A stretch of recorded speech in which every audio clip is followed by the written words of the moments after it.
हमारे दर्शक ज़्यादातर वो लोग हैं जो भारत में एंटरप्रेन्योर बनना चाहते हैं, और इसीलिए हम सबको आपसे बहुत कुछ सीखना है, क्योंकि आपने इसे बहुत अलग अलग कार्य क्षेत्रों में कई बार किया है।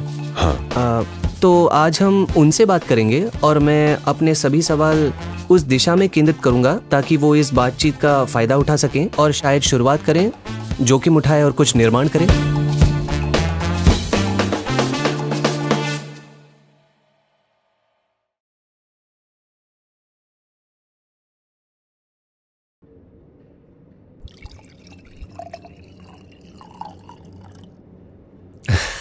क्या आप कॉफ़ी पीना चाहेंगे?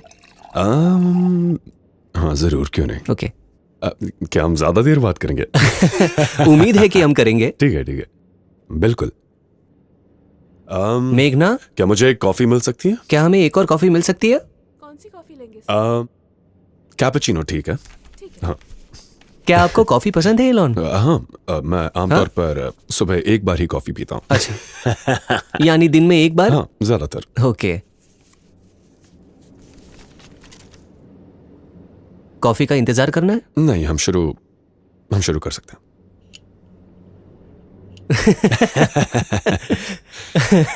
तो सबसे पहले मैं कहना चाहूँगा कि जितना मैंने सोचा था आप कहीं ज़्यादा बड़े, भारी भरकम और बलवान हैं। बस करो, अब मुझे बहुत शर्म आ रही है। नहीं, वास्तव में ये सच है। हाँ, इंटरनेट पर तो मैं छोटा ही हूँ। हाँ। नहीं, असल में इंटरनेट का कितना प्रतिशत हाँ। ट्विटर पर खर्च होता है, यानी एक्स पर? इसकी कोई संख्या है? हाँ, हमारे पास लगभग 600 मिलियन मासिक के यूजर्स हैं। लेकिन दुनिया में अगर कोई बड़ी घटना घटती है तो ये बढ़ सकता है। ये 800 मिलियन या 1 बिलियन तक भी हो सकता है। अगर दुनिया में कोई बड़ी घटना घटती है तो हर हफ्ते करीब 250 से 300 मिलियन तक होता होगा शायद। ये एक बहुत ही अच्छी संख्या है। ये वो लोग हैं जो सिर्फ पढ़ते हैं, मतलब सिर्फ शब्द पढ़ते हैं। तो क्या आपको लगता है ये बदलेगा? हाँ, मतलब बहुत सारे वीडियो ज़रूर है एक्स सिस्टम पर, लेकिन इस समय वीडियो की संख्या बहुत बड़ी है। लेकिन मुझे लगता है कि एक्स नेटवर्क उन लोगों में सबसे मजबूत है जो बहुत ज़्यादा सोचते हैं और बहुत पढ़ते हैं। तो यही सबसे ज़्यादा मजबूत होगा क्योंकि हमारे पास शब्द है।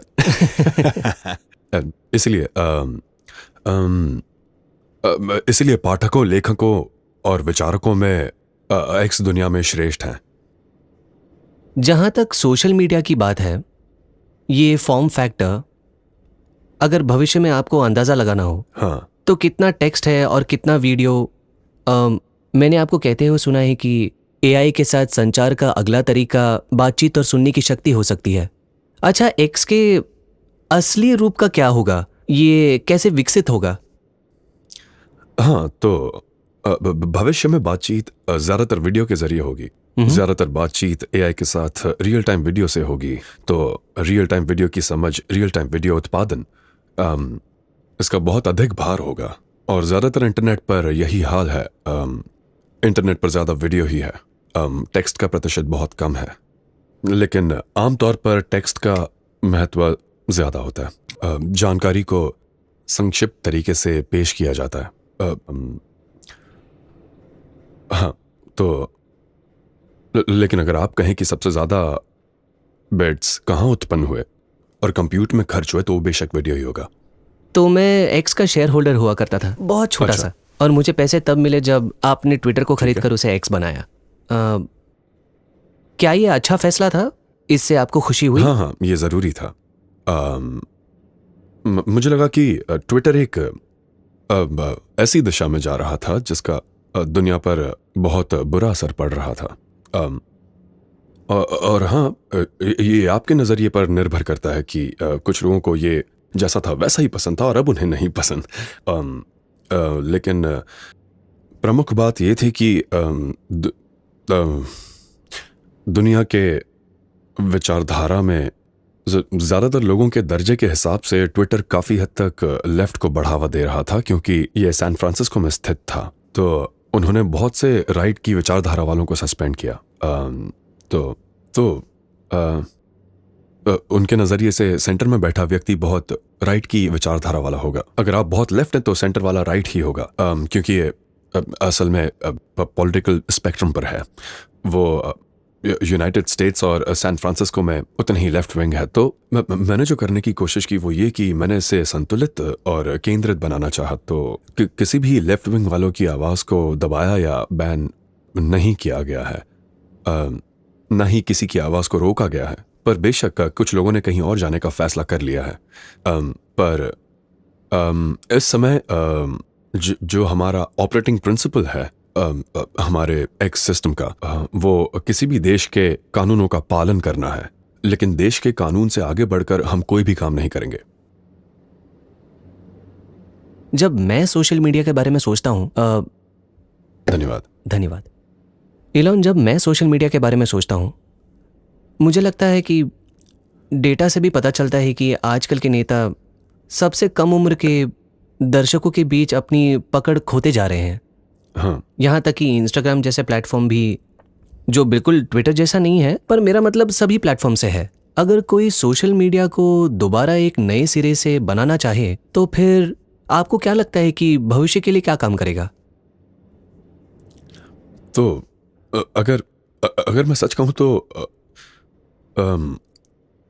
मैं सोशल मीडिया के बारे में इतना नहीं सोचता। मेरा मतलब है कि मैं कुछ ऐसा चाहता हूँ जहाँ एक्स के मामले में एक विश्व स्तर का मैदान हो, जहाँ लोग जो कहना चाहे कह सकें, चाहे शब्द हो, तस्वीरें हो, वीडियो हो, जहाँ एक सुरक्षित मैसेजिंग सिस्टम हो। हमने हाल ही में ऑडियो और वीडियो कॉल करने की सुविधा भी जोड़ी है। तो हम असल में दुनिया को एक सामूहिक चेतना में लाने की कोशिश कर रहे हैं। और मुझे लगता है कि ये सिर्फ ये कहने से अलग है कि सबसे ज़्यादा डोपामीन पैदा करने वाली वीडियो स्ट्रीम कौन सी है। जो सच कहूँ तो मुझे लगता है कि थोड़ी दिमागी गड़बड़ी हो सकती है। अगर आप सिर्फ ऐसे वीडियो देख रहे हैं जो एक के बाद एक डोपामीन पैदा करते हैं और जिनका कोई अर्थ नहीं है, तो मुझे लगता है कि वो अच्छे वीडियो नहीं है। ये समय बिताने का अच्छा तरीका नहीं है। लेकिन असल में बहुत से लोग यही देखना चाहेंगे। तो पूरे इंटरनेट का उपयोग न्यूरोट्रांसमीटर उत्पादन को काफ़ी बढ़ावा देगा। मेरा मतलब है दर्शकों को इसमें काफ़ी मज़ा आएगा। हाँ। और सच कहूँ तो ये एक ड्रग जैसा है। हाँ। तो लेकिन मैं इसके पीछे नहीं हूँ। मेरा लक्ष्य ऐसा करना नहीं है। हाँ। मैं चाहता तो ऐसा कर सकता था, पर मैं ऐसा मैं सच में चाहता हूँ कि एक ऐसा वैश्विक मंच हो जहाँ पर ये इंसानियत की सामूहिक चेतना को करीब ला सकें। और उदाहरण के लिए हमने जो चीज़ें शुरू की उनमें से एक है स्वचालित अनुवाद। तो ये बहुत अच्छा होगा कि लोग जो विभिन्न भाषाओं में बोलते हैं उसे एक साथ लाकर पाने वाले के लिए स्वचालित अनुवाद किया जाए, तो आपके पास सामूहिक चेतना होगी, सिर्फ किसी खास भाषा समूह के लोगों की ही नहीं, लेकिन आपके पास हर भाषा समूह के लोगों के विचार हैं। सामूहिक चेतना के लिए एक मंच होना ये ज़रूरी क्यों है इलॉन? मुझे लगता है ये ज़रूरी क्यों है।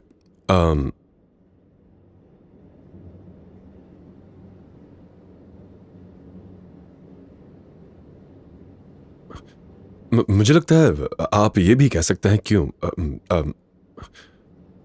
अगर आप इंसानों के बारे में सोचें तो इंसान में लगभग 30 से 40 ट्रिलियन सेल्स होते हैं, और आपके मस्तिष्क में खरबों सिनेप्सिस हैं।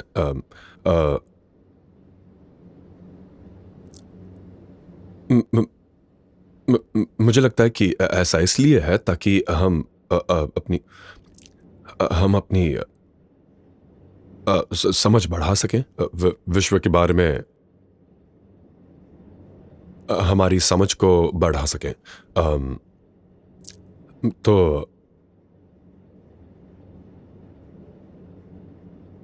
मुझे लगता है कि मेरे मन में भी यही सवाल था कि जीवन का क्या क्या मतलब है। जैसे कोई भी चीज जरूरी क्यों है? हम यहाँ क्यों हैं? ब्रह्मांड का स्रोत क्या है? अंत क्या है? ऐसे कौन से सवाल है जिन्हें हम पूछना नहीं जानते? और वो सवाल जिन्हें हमें पूछना नहीं आता शायद वही सबसे जरूरी होते हैं। तो मैं ये समझने की कोशिश में हूं कि आखिर हो क्या रहा है, हकीकत में क्या हो रहा है। क्या यही हकीकत है? तो अम, अम, जब आपने पूछा कि जीवन का उद्देश्य क्या है, तब आपको क्या जवाब मिला? हाँ, हाँ, तो मैं इस नतीजे पर पहुंचा कि ये कुछ हद तक डगलस एडम्स की hitchhiker's guide to the galaxy विचारधारा जैसा है, जो 42।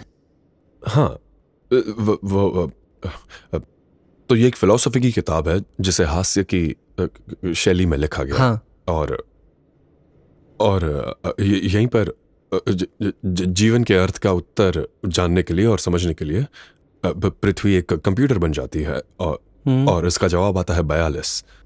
लेकिन फिर अब 42 का क्या मतलब है? और पता चलता है कि असल में सवाल ही मुश्किल है, जवाब ढूंढना नहीं। और इसके लिए पृथ्वी से भी बड़े कंप्यूटर की जरूरत है। असल में डगलस एडम्स यही कह रहे थे कि हम नहीं जानते कि सवालों को ठीक से कैसे गढ़ें। इसलिए चेतना के दायरे और पैमाने को बढ़ाकर हम बेहतर ढंग से समझ सकते हैं कि ब्रह्मांड के जवाब के बारे में हमें क्या सवाल पूछने चाहिए। क्या आप समाज की सामूहिक चेतना में विश्वास करते हैं?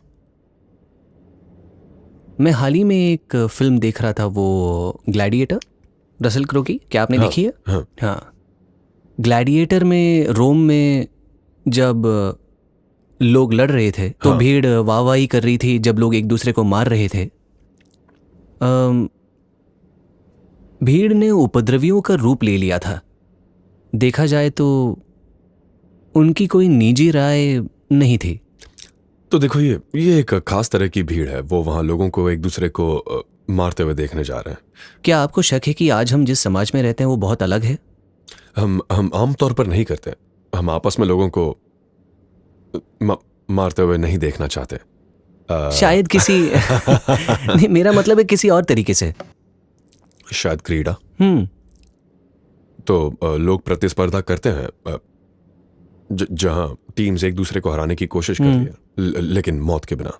सही कहा।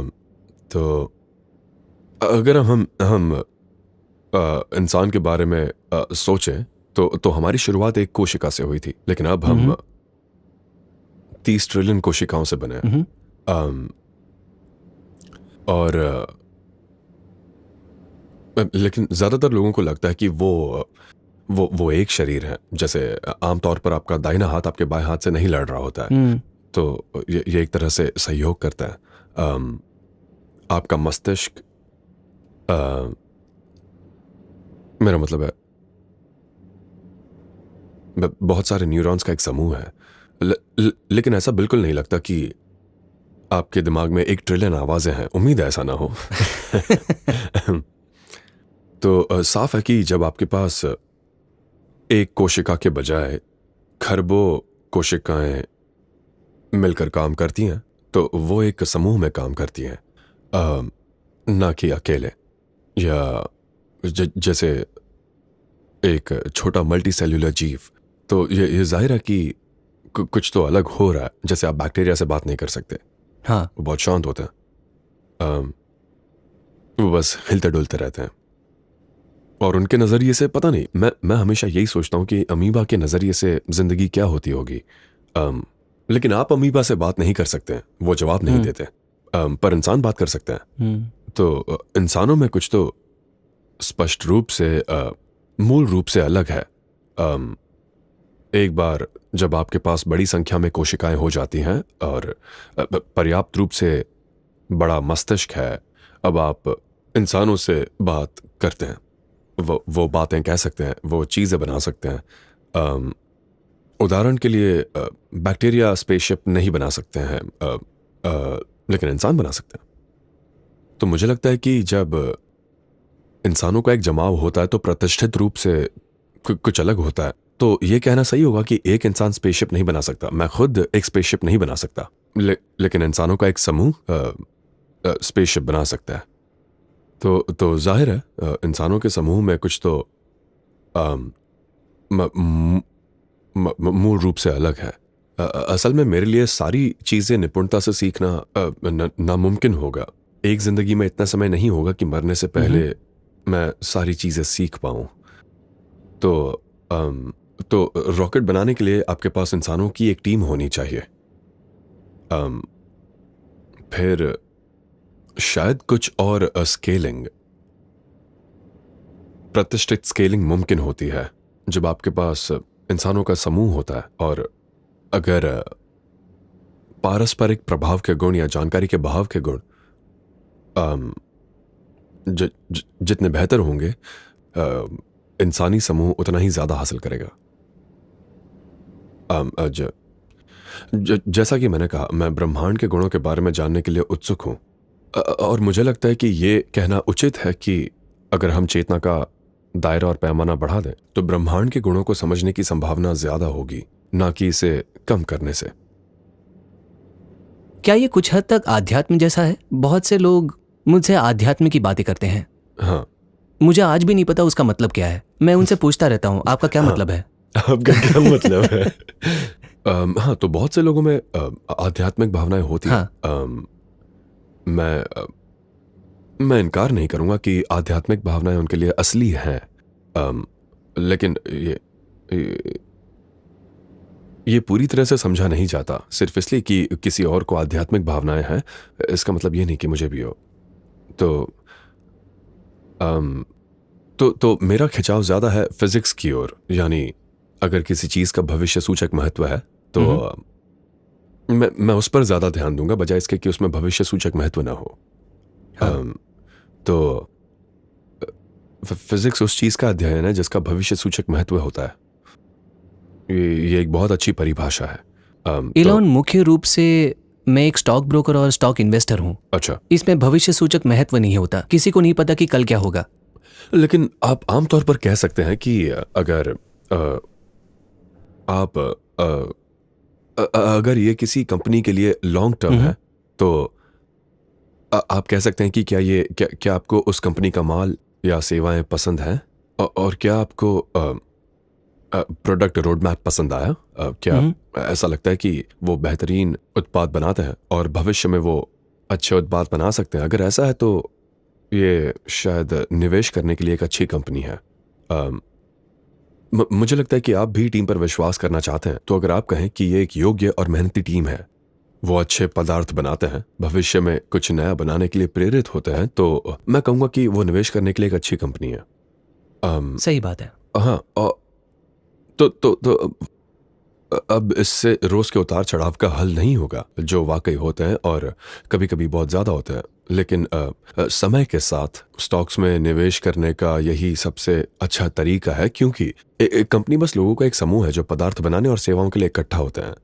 तो आपको पूछना होगा कि वो पदार्थ और सेवाएं कितने अच्छे हैं, क्या भविष्य में उनमें सुधार जारी रहने की संभावना है। अगर है तो आपको कंपनी के स्टॉक खरीदने चाहिए और फिर हर दिन के उतार चढ़ाव के बारे में चिंता ना करें। सही। आप जो कुछ भी बना रहे हैं इलॉन, उनमें सबसे ज्यादा आपको क्या उत्साहित करता है? आप बहुत कुछ कर रहे हैं, तो मैं बस पहले ही बता दूं और संदर्भ दूं कि इसे कौन देख रहा है। हमारे दर्शक ज्यादातर वो लोग हैं जो भारत में एंटरप्रेन्योर बनना चाहते हैं। ठीक है। सच में महत्वाकांक्षी, बहुत उत्सुक और खतरा मोल लेकर कुछ बनाना चाहते हैं। और इसीलिए हम सबको आपसे बहुत कुछ सीखना है, क्योंकि आपने इसे बहुत अलग अलग कार्य क्षेत्रों में कई बार किया है। हाँ। तो आज हम उनसे बात करेंगे और मैं अपने सभी सवाल उस दिशा में केंद्रित करूंगा ताकि वो इस बातचीत का फायदा उठा सकें और शायद शुरुआत करें, जोखिम उठाएं और कुछ निर्माण करें। हाँ जरूर, ठीक है। हाँ, मुझे लगता है कि सबसे जरूरी काम है उपयोगी पदार्थ बनाना और सेवाएं देना। हाँ। आप आज जो भी वस्तुएं और सेवाएं बना रहे हैं उनमें से आज आपको सबसे ज्यादा कौन सा पसंद आया? मुझे लगता है कि असल में स्पेस एक्स, टेस्ला और XAI के बीच झुकाव हो रहा है। अगर भविष्य में सोलर पावर से चलने वाले AI सैटेलाइट हैं जिनकी बहुत ज़्यादा ज़रूरत है ताकि सूरज की ऊर्जा का एक बड़ा सा हिस्सा हम इस्तेमाल कर सकें, तो आपको डीप स्पेस में सोलर पावर वाले AI सैटेलाइट की ओर बढ़ना होगा, जो कुछ हद तक टेस्ला और स्पेस एक्स एक्सपर्टीज का संगम है, और AI की ओर से XAI। तो लगता है कि समय के साथ वहाँ कुछ हद तक झुकाव हो रहा है।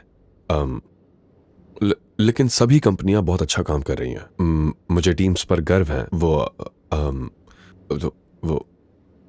टेस्ला के साथ ऑटोनोमस ड्राइविंग पर बहुत अच्छा विकास कर रहे हैं। क्या आपने सेल्फ ड्राइविंग आजमाई है? आजमाई है? मैंने इसे वेमो में आजमाया है, टेस्ला में नहीं। ओह अच्छा। हाँ। वो हमारे पास ऑस्टिन में है यहाँ हाँ, पर। मैं तो आजमाना चाहूंगा। आप बस टेस्ला ऐप डाउनलोड कर सकते हैं। हाँ। और इसे कोई भी इस्तेमाल कर सकता है। तो इसे जरूर हाँ। आजमाना। मतलब ये काफ़ी आसान है। हमने इलेक्ट्रिक गाड़ियों, बैटरी पैक और सोलर के साथ बहुत तरक्की की है, और सेल्फ ड्राइविंग के साथ भी बहुत अच्छी तरक्की की है। तो मूल रूप से रियल वर्ल्ड AI, मैं कहूँगा कि टेस्ला रियल वर्ल्ड AI में दुनिया का लीडर है। तो और हम अब बनाने जा रहे हैं रोबोट ऑप्टिमस, जिसका उत्पादन बड़े पैमाने पर अगली गर्मियों में शुरू होगा। और ये बहुत शानदार होगा। ये ऐसा होगा कि हर कोई खुद की मदद के लिए रोबोट का इस्तेमाल करेगा। सब चाहेंगे कि उनका अपना एक C3PO RTD हो, और ये बहुत शानदार होगा। जिंदगी आसान हो जाएगी। और फिर स्पेस एक्स स्टारलिंक प्रोग्राम के साथ बहुत अच्छा काम कर रहा है, जो पूरी दुनिया में कम कीमत पर भरोसेमंद इंटरनेट दे रहा है। उम्मीद है भारत में भी हम भारत में काम करना पसंद करेंगे। हम अब स्टारलिंक के साथ 150 विभिन्न देशों में काम कर रहे हैं। क्या आप मुझे स्टारलिंक और उसके टेक के हाँ। बारे में बता सकते हैं? क्योंकि मैं किसी से बात कर रहा था, मुझे पता नहीं आप सैन फ्रांसिस्को की मीटा कंपनी को जानते हैं या नहीं। वो नेटवर्क इंजीनियर्स को रिप्लेस करना चाह रहे हैं, लेकिन नहीं, मुझे ध्यान नहीं है। तो वो मुझे बता रहे थे कि कैसे घनी आबादी वाले इलाकों में स्टारलिंक अलग तरह से काम करता है और कम आबादी वाली जगहों पर अलग। ये कैसे काम करता है? हाँ, तो स्टारलिंक के लो अर्थ ऑर्बिट में कई हजार सैटेलाइट हैं, और वो आवाज़ की गति से लगभग 25 गुना ज़्यादा तेज़ घूम रहे हैं। वो असल में पृथ्वी के चारों ओर तेज़ी से घूम रहे हैं, और वो लगभग 550 किलोमीटर की ऊंचाई पर है, जिसे लो अर्थ ऑर्बिट कहा जाता है।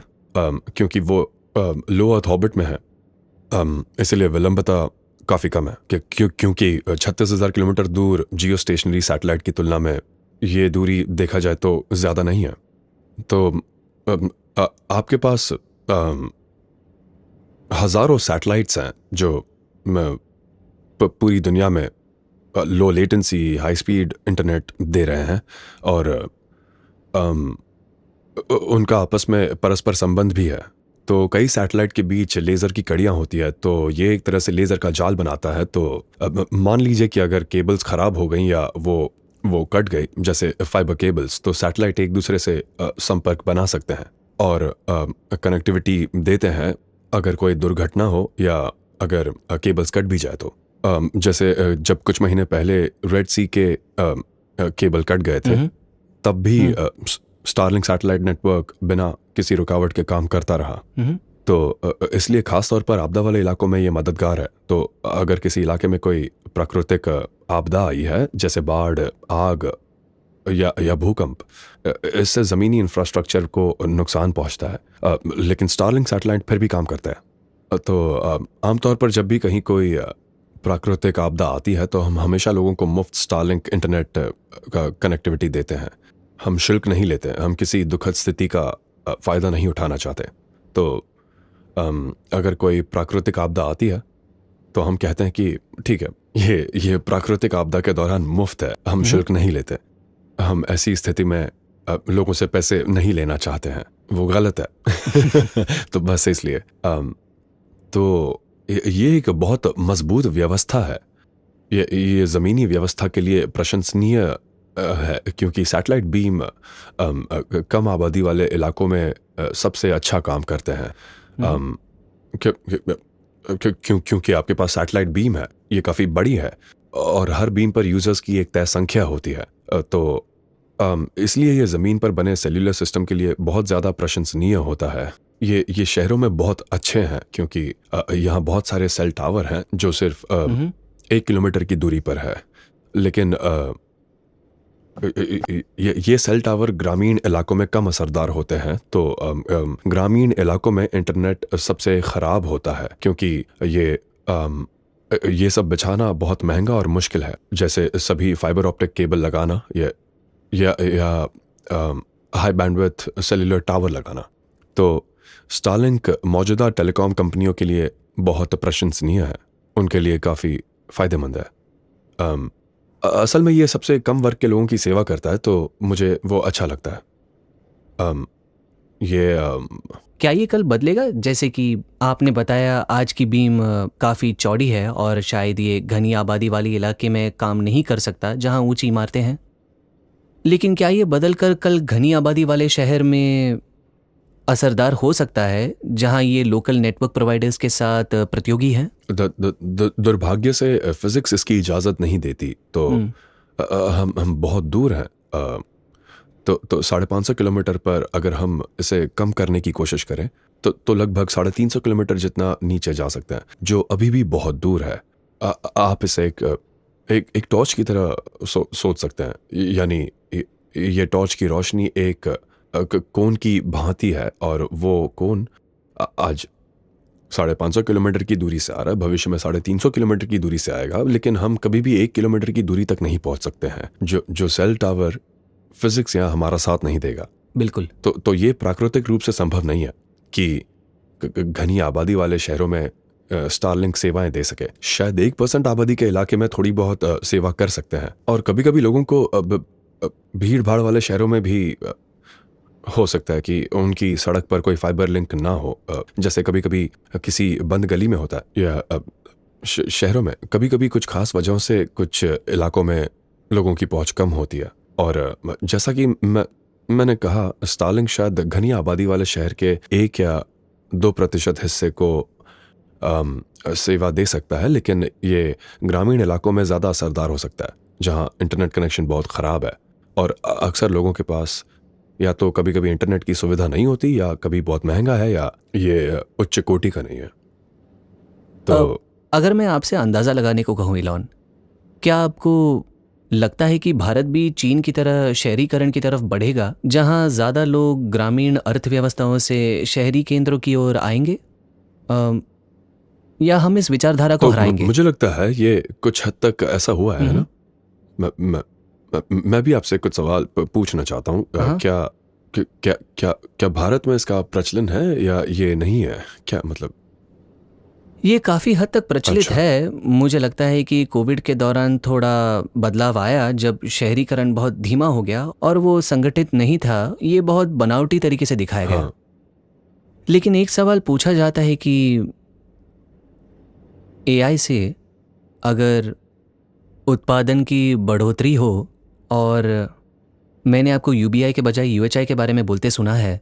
हाँ, मुझे लगता है हम यूनिवर्सल हाई इनकम वाले होंगे। मैं जानना चाहता हूँ, ऐसी दुनिया में क्या ज़्यादातर लोग ऐसी शहरों में रहना चाहेंगे जो हमेशा इसी तरह ज़्यादा प्रदूषित रहेंगे, और वो वैसी जीवन शैली नहीं दे पाएंगे जो गांव के माहौल में मिल सकती है?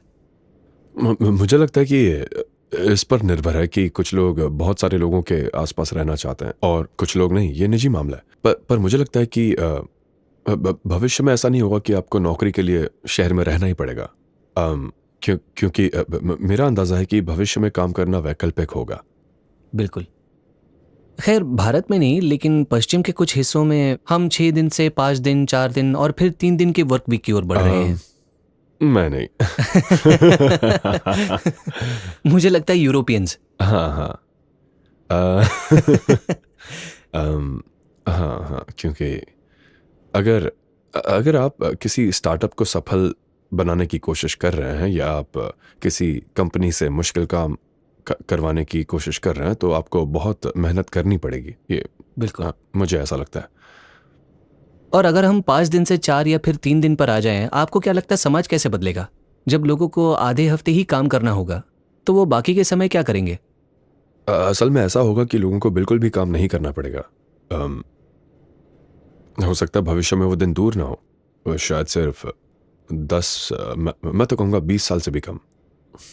और मेरा अंदाजा है कि 20 साल से भी कम समय में काम करना इच्छा अनुसार हो जाएगा, एक शौक की तरह, ऐसा ही कुछ। और ऐसा इसलिए होगा क्योंकि उत्पादन इतना बढ़ जाएगा, मतलब लोगों को काम ही नहीं करना पड़ेगा। उन्हें ऐसा करने की जरूरत नहीं है। जाहिर है लोग इसे 20 साल बाद फिर से देखेंगे और कहेंगे कि देखो एलॉन ने क्या बेवकूफ़ी भरी बात कही, और ये सच नहीं है। लेकिन ये सच होगा कि 20 साल से भी कम समय में, या शायद उससे भी कम समय में, शायद 10 या 15 साल में भी एआई और रोबोटिक्स में प्रगति ये हमें उस जगह पर ले जाएगा जहां काम करना इच्छा अनुसार होगा। ठीक वैसे ही जैसे आप अपने बगीचे में अपनी सब्जियां उगा सकते हैं या आप दुकान से सब्जियां खरीद सकते हैं, ऐसे कुछ। वैसे सब्जी उगाना मुश्किल है लेकिन कुछ लोग अपनी सब्जियां खुद उगाना पसंद करते हैं, जो ठीक है। लेकिन मेरा अंदाजा है कि ये इच्छा अनुसार ही होगा। अगर कोई कहे इंसान प्राकृतिक रूप से प्रतिस्पर्धी है और हर चीज़ शिकारियों के समय से संबंधित है, कोई अल्फा हंटर बनना चाहता था या बड़ा किसान, अगर सबको समान रूप से ज़्यादा आमदनी मिले और सबके पास हाँ। ज़रूरत की सब चीज़ें हों, आप किसके लिए मुकाबला करोगे? वो संबंधित होगा, है ना? जैसे अगर हम सबके पास काफ़ी हो तो काफ़ी भी कम पड़ेगा। हाँ, मतलब मुझे ठीक से पता नहीं, क्योंकि हम सिंगुलैरिटी की ओर बढ़ रहे हैं, जैसे कभी कभी लोग एआई भी कहते हैं, जैसे एक ब्लैक होल की तरह, जैसे एक सिंगुलैरिटी। नहीं पता कि इवेंट होराइजन के बाद क्या होता है। मतलब ये नहीं कि कुछ बुरा होता है, बस ये नहीं पता कि क्या होता है। तो मैं यकीन के साथ कह सकता हूं कि अगर एआई और रोबोटिक्स आगे विकसित होते रहेंगे, वो अभी भी तेजी से विकसित हो रहे हैं, जैसे मैंने कहा, काम करना एक ऑप्शन होगा, और लोगों के पास जरूरत के सभी सामान और सेवाएं होंगी। मतलब अगर कुछ सोच सकते हो तो उसे हासिल कर सकते हो। लेकिन फिर एक जगह पर एआई उन सभी चीजों पर हावी हो जाएगा जो इंसान सोच सकता है, और फिर तब एक ऐसी स्थिति होगी जहां एआई काम करेंगे। एआई और रोबोटिक्स अन्य एआई और रोबोटिक्स के लिए काम करेंगे, क्योंकि अब उनके पास इंसानों को खुश करने के लिए कोई काम नहीं बचा। क्योंकि एक सीमा होती है ना? हम कहते हैं लोग बस इतना ही खाना खा सकते हैं, या मतलब लेकिन ये होगा, मतलब अगर आप सोच सकते हैं तो आपको मिलेगा भी, यही भविष्य होगा। अगर आप समय के परे जाएं तो ऑस्ट्रियन स्कूल ऑफ इकोनॉमिक्स, हाँ। वो एडम स्मिथ से अलग थे। वो हर चीज के अतिरिक्त लाभ के बारे में चर्चा करते हैं। एक तरह की किसी चीज की कीमत होती है, एक तरह की 2 चीजों की कम कीमत होती है, और एक तरह की 10 चीजों की कोई कीमत नहीं होती। हाँ, तो अगर हमें वो सब कुछ मिल जाए जो हम चाहते हैं, जैसे तो 10 उसकी मार्शमेलो, किसे चाहिए वो? हाँ एक बहुत है ये एक मार्शमेलो का टेस्ट है। आप कहेंगे आप 2 मार्शमेलो बाद में ले सकते हैं या एक अभी, तो मैं कहूंगा कि मैं बस एक ही मार्शमेलो लूंगा, मुझे ये 2 नहीं मजेदार है। चाहिए। तो आप क्या चुनेंगे? मैं तो कहूंगा कि बस एक मार्शमेलो काफी है। मैं हमेशा यही कहता हूं कि सही कहा। मार्शमेलो सबसे अच्छी कैंडी नहीं बिल्कुल है। मुझे मार्शमेलो खाने की इच्छा ही नहीं होती। मुझे लगता है आप सबसे कौन करता है? मैं आपको बताऊं, आप मार्शमेलो परीक्षा का सबसे बड़ा सबूत हो। मुझे लगता है हाँ शायद मुझे म- असल मुझे में असल में देर से मिलने वाली खुशी हाँ पसंद है। हाँ, दूसरों हाँ। के मुकाबले इसे आप और डिले कर सकते हैं। मेरा एक टैटू है, डिलेड अरे ग्रेटिफिकेशन। वाह, ये आप मार्शमेलो का टेस्ट काफी सख्त तरीके से ले रहे हैं। लगता है जैसे याद ही नहीं है। जब मैं ट्रेडिंग या खरीदारी करता हूँ, खुशी में देरी हाँ, करे। हाँ हाँ, ये मदद करता है। वाह अच्छा, ये एक और वादा ये है। मेरी ओर इशारा कर रहा है तो ये मुझे याद दिलाता है। ठीक है ठीक है, ये अच्छी सलाह है, आप इससे चूक नहीं सकते हैं। अगर अम, आपको अगर आपको टैटू बनाना हो तो वो क्या होगा? शायद अपने बच्चों के नाम या ऐसा कुछ। बिल्कुल। आपको ये अक्षर एक्स इतना ज्यादा क्यों पसंद है? खैर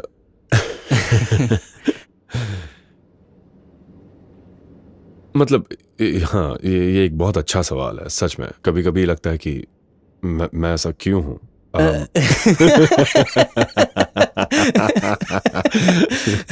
अम, तो अम, ये शायद शुरू हुआ काफी समय पहले आदम के जमाने में 99 में। प्री कैम्ब्रियन युग में जब केवल स्पंज थे। अम, अ, सिर्फ 3 एक अक्षर वाले डोमेन नाम थे, जो शायद XQ और Z थे। और मुझे लगा कि मुझे ऐसी जगह बनानी है जहां फाइनेंशियल क्रॉस रोड या फाइनेंशियल एक्सचेंज हो। मतलब ये इंफॉर्मेशन थियरी के नज़रिए से पैसे की समस्या ठीक कर रहा है, जहां मौजूद बैंकिंग सिस्टम एक बड़ी संख्या में बैच प्रोसेसिंग वाले अलग अलग तरह के डेटाबेस हैं जो सुरक्षित नहीं है। और अगर हमारे पास एक अकेला ऐसा डेटाबेस हो जो असली और सुरक्षित हो, ये इंफॉर्मेशन थियरी के नज़रिए से ज़्यादा असरदार होगा बड़ी संख्या में अलग अलग डेटाबेस के मुकाबले, जहां बैच प्रोसेस बहुत धीरे और सुरक्षित रूप से होता है। तो उस समय वो x.com था, जो फिर पेपैल बन गया। फिर उसे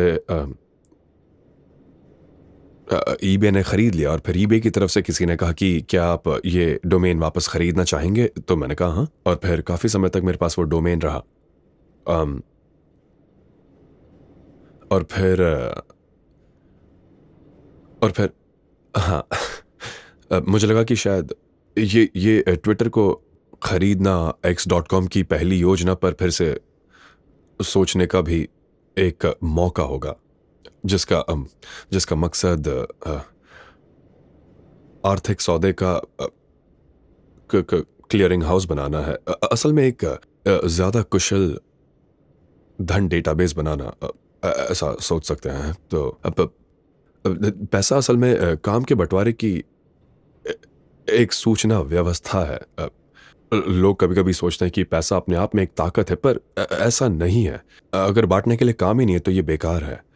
तो अगर आप किसी सुनसान द्वीप पर हो, आपके पास $1 ट्रिलियन हो, जो क्या अब फर्क आपके पड़ता पास है। ओह हाँ, ठीक है। सच बोल सकते हो तो अंदाजा क्यों लगाना। बस मैं किसी सुनसान द्वीप पर ना पहुंच जाऊं, ये मेरे लिए ज्यादा काम नहीं आएगा। लेकिन ये मेरी बात को स्पष्ट करता है कि अगर आप एक सुनसान द्वीप पर $1 ट्रिलियन के साथ फंसे हैं तो वो किसी काम के नहीं है, क्योंकि कार्य किसको बांटा जाए पता नहीं, आप बस अपने आप में ही हो। तो वैसे भी ये कहने का एक लंबा चौड़ा तरीका है कि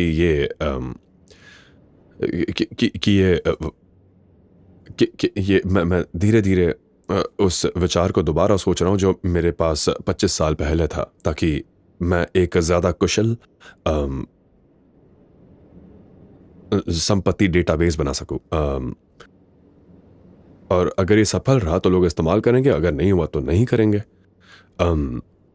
और फिर मुझे एक यूनिफाइड ऐप या वेबसाइट का विचार भी काफ़ी पसंद है, जहां आप जो चाहे कर सकते हैं। तो चीन में वी चैट के साथ ऐसा ही कुछ हुआ, जहां आप जानकारी का आदान प्रदान कर सकते हैं, आप जानकारी प्रकाशित कर सकते हैं, पैसों का लेन देन कर सकते हैं। चीन में लोग वी चैट पर अपनी जिंदगी जीते हैं, और ये काफ़ी उपयोगी है। पर चीन के बाहर ऐसा कोई वी चैट नहीं है। तो ये एक तरह से वी चैट प्लस प्लस है, और मैं कहूँगा कि ये एक्स के लिए एक योजना है। खैर, तो कंपनी का पूरा नाम स्पेस एक्सप्लोरेशन टेक्नोलॉजीज है, लेकिन मुझे लगा कि ये बहुत बड़ा नाम है, तो हम इसे स्पेस एक्स कहेंगे, जैसे अंतरिक्ष के लिए फेड एक्स। तो इसमें एक्स है क्योंकि एक्सप्लोरेशन में भी एक्स होता है, और मुझे लगा कि हाँ, मुझे एक्स का कलात्मक रूप से भी लाभ उठाना पसंद है, तो इसलिए ये स्पेस एक्स है। लेकिन और फिर और क्या, मेरा एक बच्चा है, उसका नाम X2 है, लेकिन उसकी माँ ने ही उसका नाम एक्स रखा। अच्छा। और मैंने कहा कि लोग सोचेंगे मुझे एक्स से बहुत लगाव है अगर बच्चे का नाम X2 रखेंगे बिल्कुल। तो, मतलब और मैंने उससे कहा कि देखो, मेरे पास x.com है। तो लोग सच में सोचेंगे कि मुझे इस अक्षर से बहुत ही लगाव है। तो उसने कहा कि उसे एक्स नाम पसंद है और उसे वही बुलाना चाहती है, तो मैंने कहा ठीक है। क्या ये कोई नई बात है या ये बचपन से ही था? नहीं, मैं बता रहा हूँ कि ये कुछ हद तक एक इत्तेफाक अच्छा। है। मतलब हर चीज में एक्स नहीं है, मेरा मतलब टेस्ला में एक्स नहीं है। क्या लगता है कि भविष्य में पैसे का क्या होगा, इलॉन? मुझे लगता है लंबे समय के लिए पैसा गायब हो जाता है, एक धारणा के तौर पर। सच कहूँ तो ये थोड़ा अजीब है, लेकिन ऐसे भविष्य में जहाँ कोई भी कुछ भी पा सकता है, मुझे लगता है कि अब आपको लेबर एलोकेशन के डेटाबेस के लिए पैसों की ज़रूरत नहीं है। अगर एआई और रोबोटिक्स इतने विकसित हैं कि सभी ज़रूरतें पूरी हो जाए, तो फिर पैसों की कोई ज़रूरत नहीं है। इसकी अहमियत बहुत कम हो जाती है। मुझे नहीं लगता कि ये हमारे पास होगा। तो इस भविष्य की सबसे अच्छी कल्पना जो मैंने पढ़ी है इयन बैंक्स की, द कल्चर। इसलिए मैं लोगों से कहता हूं कि वो द कल्चर किताबें पढ़ें। इस तरह का भविष्य जो द कल्चर किताबों में है, उनमें उनके पास भी पैसे नहीं है, और हर कोई लगभग हर चीज़ पा सकता है। तो अभी भी कुछ मूल मुद्रा हैं, अगर आप चाहें, जो असल में फिजिक्स बेस्ड है। तो एनर्जी ही असली मुद्रा है। इसलिए मैंने कहा कि बिटकॉइन एनर्जी पर आधारित है। आप एनर्जी पर कानून नहीं बना सकते। आप बस एक कानून बनाकर अचानक बहुत ज़्यादा एनर्जी नहीं हासिल कर सकते। एनर्जी उत्पन्न करना मुश्किल है, बहुत मुश्किल है, खास तौर पर एनर्जी का सही तरीके से इस्तेमाल करके उपयोग करने के लिए। तो मुझे लगता है कि शायद हमारे पास पैसे नहीं होंगे, और शायद सिर्फ एनर्जी होगी, और बिजली उत्पादन ही वास्तविक मुद्रा होगी। तो मुझे लगता है कि सभ्यता की प्रगति को रचने का एक तरीका यह है कि कारदाशेव स्केल पर पूरा होने का प्रतिशत। तो कारदाशेव 1 वो है कि किस ग्रह की कितनी प्रतिशत ऊर्जा को आप सफलतापूर्वक उपयोगी काम में बदल रहे हैं। और मैं शायद यहाँ थोड़ा विवरण दे रहा हूँ, लेकिन कारदाशेव 2 वो होगा कि कितने प्रतिशत सूरज की ऊर्जा को आप उपयोगी काम में बदल रहे हैं। कारदाशेव 3 वो होगा कि कितने प्रतिशत गैलेक्सी का हिस्सा आप उपयोगी काम में बदल रहे हैं। तो मुझे लगता है कि असल में चीजें ऊर्जा आधारित बन रही हैं। लेकिन अगर आपके पास सोलर पावर्ड एआई सैटेलाइट है तो ऊर्जा भी मुफ्त और भरपूर है, क्योंकि हम कभी भी अपने पास मौजूद पूरे सोलर एनर्जी का इस्तेमाल नहीं कर पाएंगे। तो असल में इस मायने में ये दौलत का भंडार नहीं हो सकता, है ना? असल में ऐसा नहीं है। आप सच में दौलत जमा नहीं कर सकते। आप केवल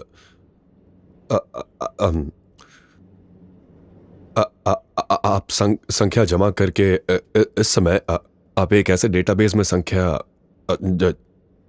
जमा कर सकते हैं जो आपको अ,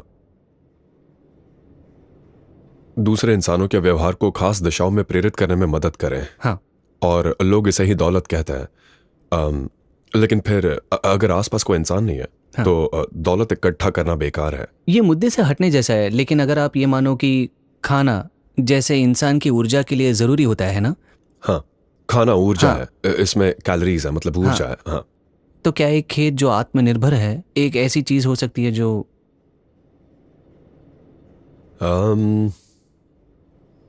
मुझे पक्का नहीं पता इसका क्या मतलब है, लेकिन मुझे लगता है अ, अ, एक खास जगह पर आप इस चक्कर को पूरा करते हैं जहां और एक जगह पर आप पारंपरिक अर्थव्यवस्था से अलग हो जाते हैं। अगर आपके पास एआई और रोबोट हैं जो चिप्स और सोलर पैनल बनाते हैं, और चिप्स और रोबोट बनाने के लिए माइनिंग रिसोर्सेज, ताकि एक तरह से उस सिलसिले को पूरा कर सकूं। एक बार वो सिलसिला पूरा हो जाए तो मुझे लगता है कि यही वो जगह है जहां आप मुद्रा प्रणाली से अलग हो जाते हैं। क्या यही यूएस के लिए आगे का रास्ता है? मेरा मतलब है कि आज उन पर कितना कर्ज है, उस हिसाब से क्या वो अपनी मुद्रा का मूल्य गिराते हैं और इस पूरे परिवर्तन का नेतृत्व भी करते हैं, क्योंकि ये उनके लिए ज़्यादा फायदेमंद होगा। जिस भविष्य की मैं बात कर रहा हूँ, देशों की सोच एक तरह से पुरानी हो जाती है। क्या आज आप इसे मानते हो? क्या आप हाँ, देशों को मैं बिल्कुल मानता हूँ, और मैं बस कुछ अलग करना चाहता हूँ। जो ये बस वही है जो लगता है उसके आधार पर होगा जो मैं देख रहा हूँ। इसके विपरीत मुझे लगता है ये मूल रूप से अच्छी चीज़ें हैं। हाँ। और मैं उन्हें पूरा करने की कोशिश कर रहा हूँ। लगता है कि ये मेरे साथ होगा या मेरे बिना होगा, चाहे मुझे पसंद हो या ना हो। बिल्कुल। जब तक सभ्यता आगे बढ़ती रहेगी, हमारे पास बहुत बड़े पैमाने पर एआई और रोबोटिक्स होंगे।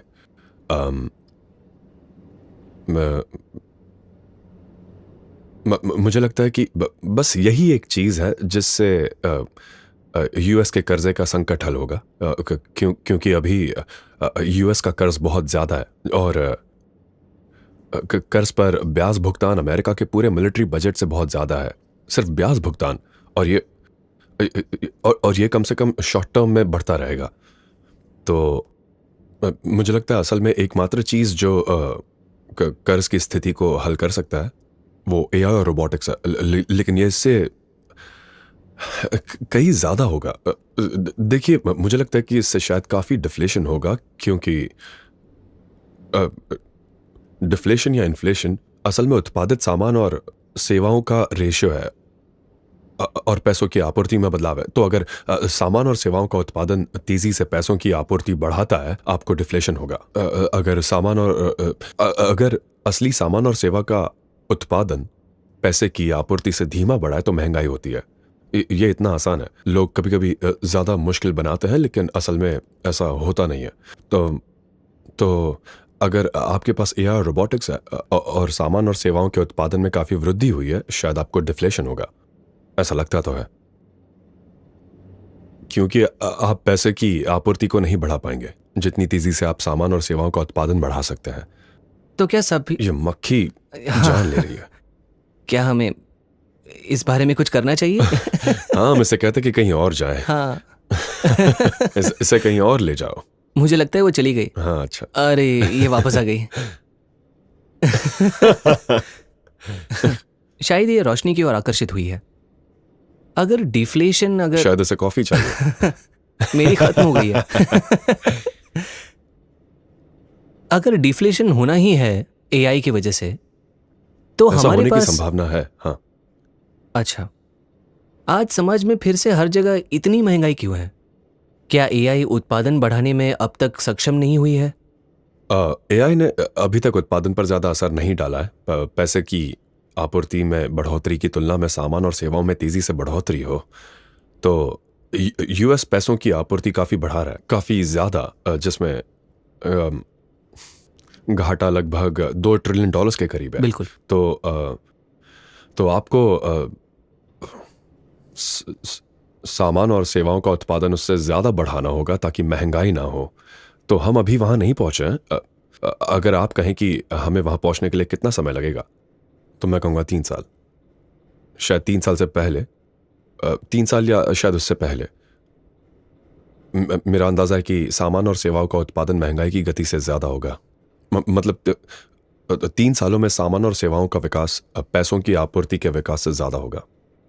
शायद उन 3 सालों के बाद डिफ्लेशन हो जाए, फिर ब्याज का मूल्य शून्य हो जाए और फिर कर्ज की कोई समस्या ही ना रहे। हाँ, है ना?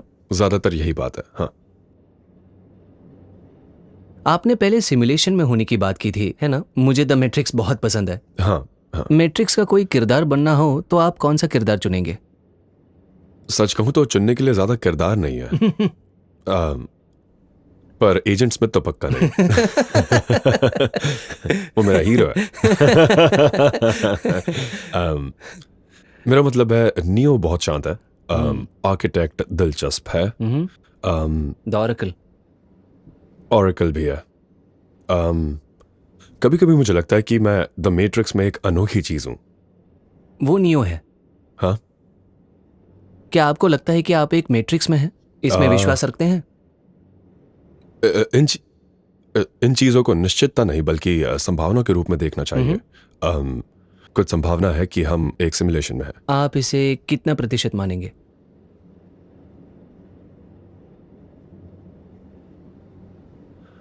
शायद बहुत ज्यादा। मैं कहूंगा ये बहुत ज्यादा है। हाँ। हाँ।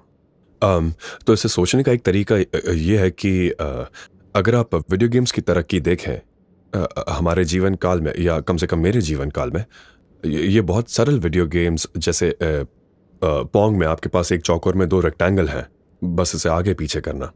आज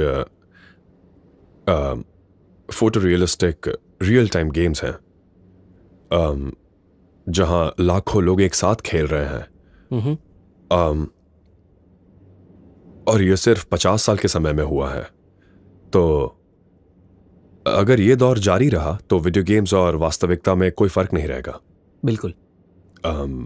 और हमारे पास बहुत होशियार किरदार भी होंगे, जैसे वीडियो गेम्स के गैर खिलाड़ी किरदार। जैसे सोचो, जैसे आज आप एआई से कितनी प्रगतिशील बातचीत कर सकते हैं, और ये तो और भी प्रगतिशील होता जाएगा। आप और भी जटिल और प्रगतिशील बातचीत कर पाओगे। मतलब किसी भी, लगभग किसी भी मानवीय बातचीत से शायद किसी भी।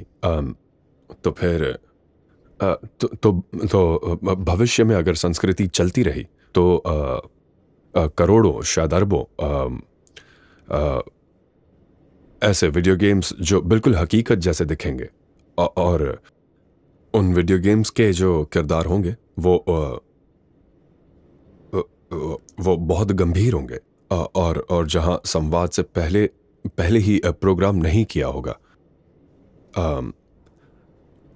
ये तय है कि ऐसा ही होगा सिमुलेशन की इस सतह पर। तो फिर क्या संभावना है कि हम बुनियादी हकीकत में ही है, और ये पहले कभी नहीं हुआ। अगर मैं इसे मान लूं और सोच लूं कि हम एक सिमुलेशन में हैं, कहानी के नियो की तरह, आप ऐसा क्या जानते हैं जो मैं नहीं जानता और मैं उसे क्या सीख सकता हूं? मुझे लगता है शायद सिमुलेशन के बाहर होना सिमुलेशन के अंदर होने से कम दिलचस्प होगा, क्योंकि आप शायद दिलचस्प चीज़ों का एक निचोड़ हो, क्योंकि हम यहाँ यही करते हैं, असलियत में भी हम यही करते हैं। और फिर और मेरा एक और सिद्धांत है कि सबसे दिलचस्प नतीजा, सबसे ज़्यादा संभावित नतीजा होता है एक तीसरा नज़रिया, यानी सिमुलेशन के भगवान या देवता की नज़र में। क्योंकि जब हम सिमुलेशन करते हैं, जब इंसान सिमुलेशन करते हैं, हम उन सिमुलेशन को रोक देते हैं जो दिलचस्प नहीं है। तो अगर स्पेसएक्स रॉकेट उड़ाने का सिमुलेशन कर रहा है तो बोरिंग वाले हम छोड़ देते हैं, क्योंकि हम उनसे कुछ नहीं सीखते। या जब टेस्ला सेल्फ ड्राइविंग के लिए सिमुलेशन करते हैं टेस्ला असल में सबसे दिलचस्प परिस्थिति की तलाश में है, क्योंकि सामान्य चीज़ों के लिए हमारे पास पहले से ही बहुत सारा डेटा है। जैसे धूप वाले दिन सीधी सड़क पर गाड़ी चलाते समय हमें इसकी और ज़रूरत नहीं है। हमें एक छोटी घुमावदार सड़क पर भारी मौसम की ज़रूरत है, जहाँ दो गाड़ियाँ एक दूसरे की तरफ आ रही हो और लगभग आमने सामने की टक्कर हो रही हो। मतलब कुछ दिलचस्प चीज़ें। तो मुझे लगता है कि डार्विनियन नज़रिए से जिन सिमुलेशन के बचने की सबसे ज़्यादा संभावना है वो सबसे दिलचस्प सिमुलेशन होंगे, जिसका मतलब है कि सबसे दिलचस्प नतीजा सबसे ज़्यादा मुश्किल है। और जिन लोगों ने हमारी दुनिया को सिमुलेट किया, अगर कोई अंदाज़ा लगाए, वो खुद भी बदले में किसी दूसरे सिमुलेशन में हो सकते हैं। हाँ, और सिमुलेशन की कई परतें हो सकती हाँ। है। सिमुलेशन की इन सभी परतों के परे क्या कुछ और भी है? मैंने कहीं पढ़ा था कि आप एक तरह से स्पिनोजा के ईश्वर को मानते थे, नहीं, ना कि जैसा कि मैं आज असल में हम। बस यही बता रहा था कि आपके पास ये होना ज़रूरी नहीं है। स्पिनोजा ने ये कहा था कि आप पूरी तरह से नैतिकता रख सकते हैं, आपको उस नैतिकता की ज़रूरत नहीं है जो आ, आ, आपको सौंपी जाए। मतलब अब सवाल यह है कि नैतिकता धर्म के बिना हो सकती है या नहीं, और स्पिनोजा बहस कर रहे थे कि ये हो सकता है। क्या उनकी बहस ये नहीं थी कि प्रकृति के नियम वहीं होने चाहिए जहां से हम कुछ हद तक अपने नैतिकता के नियम ढूंढते हैं? हाँ। जब मैं इन नियमों के बारे में सोचता हूँ, हिरण को खाते एक बाघ को देखता हूँ, और तो स्पिनोजा के नैतिकता के अनुसार ये सब सही माना जाएगा। खैर,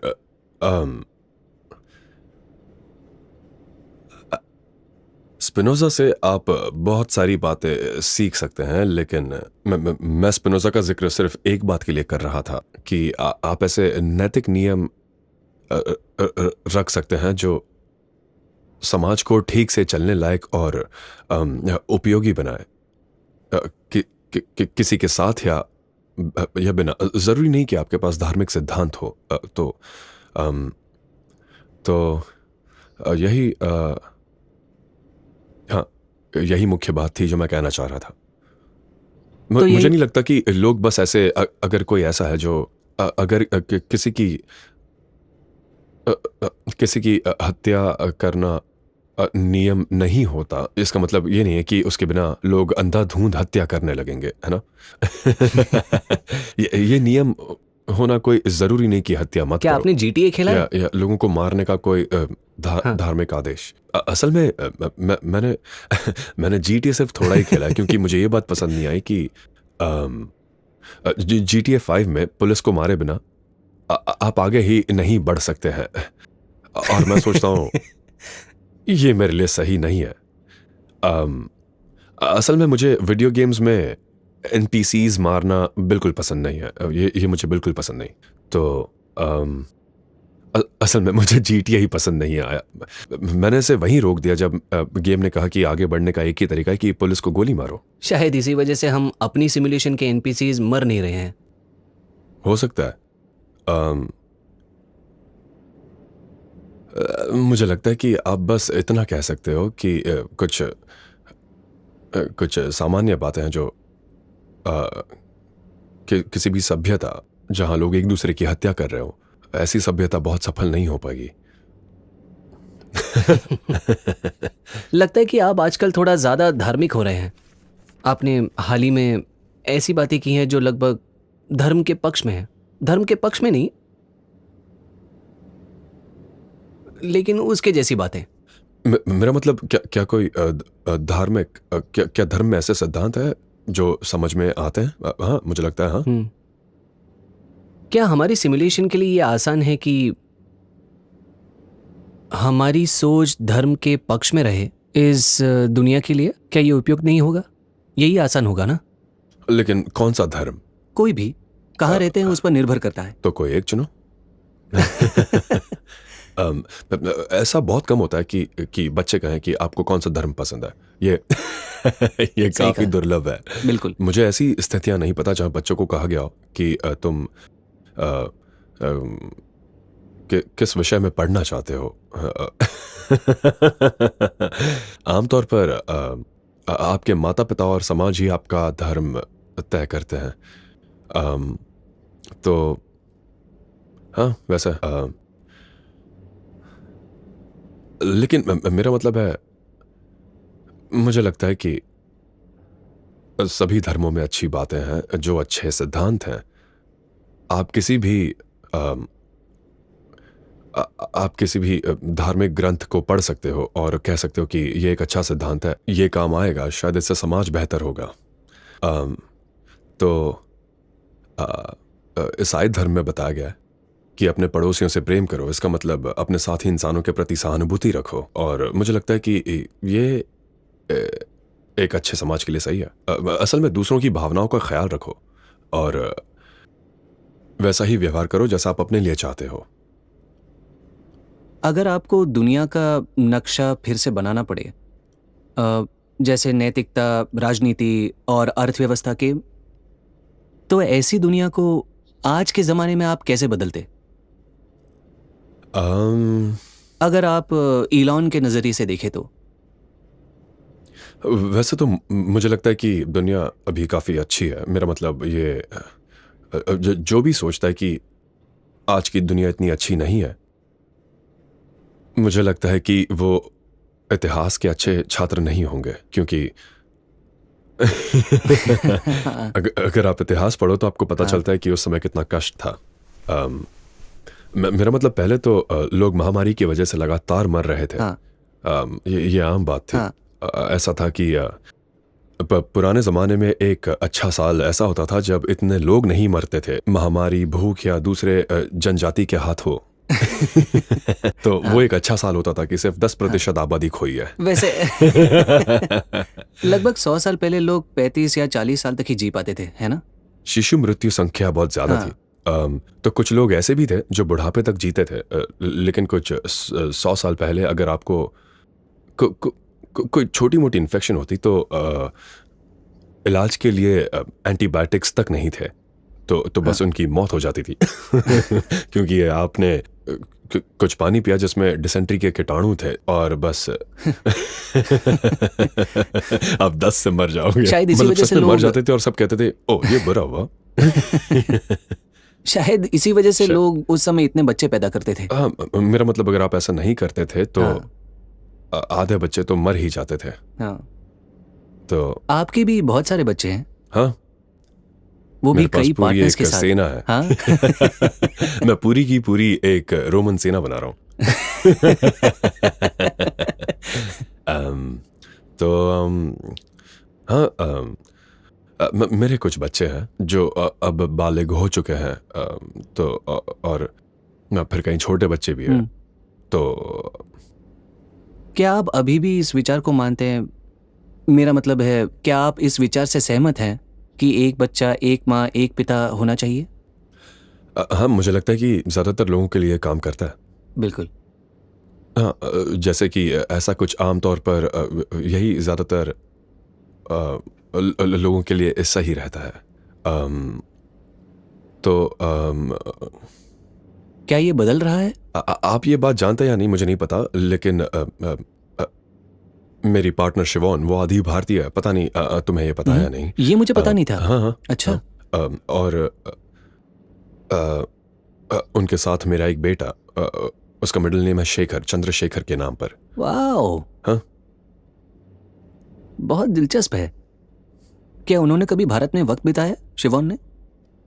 नहीं, वो कनाडा में पली बड़ी है। अच्छा।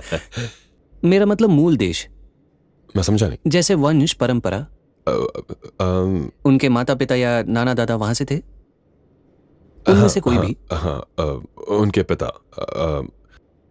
मेरा मतलब है जब वो बच्ची थी तो उसे गोद लेने के लिए दे दिया गया था। तो मुझे लगता है कि उसके पिता विश्वविद्यालय में एक आदान प्रदान वाले छात्र की तरह थे। अच्छा। मुझे ये जानकारी सही से नहीं पता, लेकिन ये बस ऐसी बात थी जहां मुझे नहीं पता, उसे किसी को गोद लेने दे दिया था। और हाँ, परंतु वो कनाडा में पली बड़ी। क्या आप कभी बच्चे अडॉप्ट करेंगे? अभी तो मैं पूरी तरह व्यस्त हूं तो हाँ, नहीं, मैं उसके खिलाफ नहीं हूं, लेकिन अम, मैं भी चाहता हूं कि मैं अपने बच्चों के साथ कुछ वक्त बिता पाऊं। तो अम, यहाँ आने से ठीक पहले मैं अपने अम, मैं उनके मैं अपने बच्चों के साथ ही था। तो सोने से पहले उन्हें देखना तो एक हद तक उनके साथ समय बिताना कुछ नामुमकिन सा हो जाता है। हाँ। लेकिन जैसा कि मैंने कहा, मेरे बड़े बच्चे बहुत आत्मनिर्भर हैं। वो अभी विश्वविद्यालय में है, तो खासकर बेटे जब वो एक निश्चित उम्र पार कर लेते हैं तो वो आत्मनिर्भर हो जाते हैं। मेरा मतलब है कि ज़्यादातर लड़के अपने वो 18 साल की उम्र से अपने माता पिता के साथ ज़्यादा समय नहीं बिताते। तो अम, मैं उन्हें कभी कभी मिलता हूँ, लेकिन वो आत्मनिर्भर हैं। तो सिर्फ मैं सिर्फ छोटी उम्र के कुछ बच्चे ही रख सकता हूँ, मतलब जहाँ इंसानी तौर पर उनके साथ समय बिताना संभव हो। तो शादी और परिवार के भविष्य पर आपके क्या विचार हैं? आपके हिसाब से दुनिया भर में लोगों के बच्चे कम क्यों हैं? हर जगह, भारत में भी हमारी आबादी बढ़ने की गति घट रही है। सही कहा। हमारी प्रजनन क्षमता पिछले साल रिप्लेनिश रेट से हाँ, नीचे चली गई। 2.1 से नीचे है। हाँ, आपको क्या लगता है कल क्या होगा? क्या ये दुनिया बस बूढ़ी होती जाएगी और फिर एक ऐसा दौर आएगा जब दुनिया फिर से आबादी बढ़ाएगी, लेकिन मेरा मतलब है छोटी आबादी से शुरू करेगी?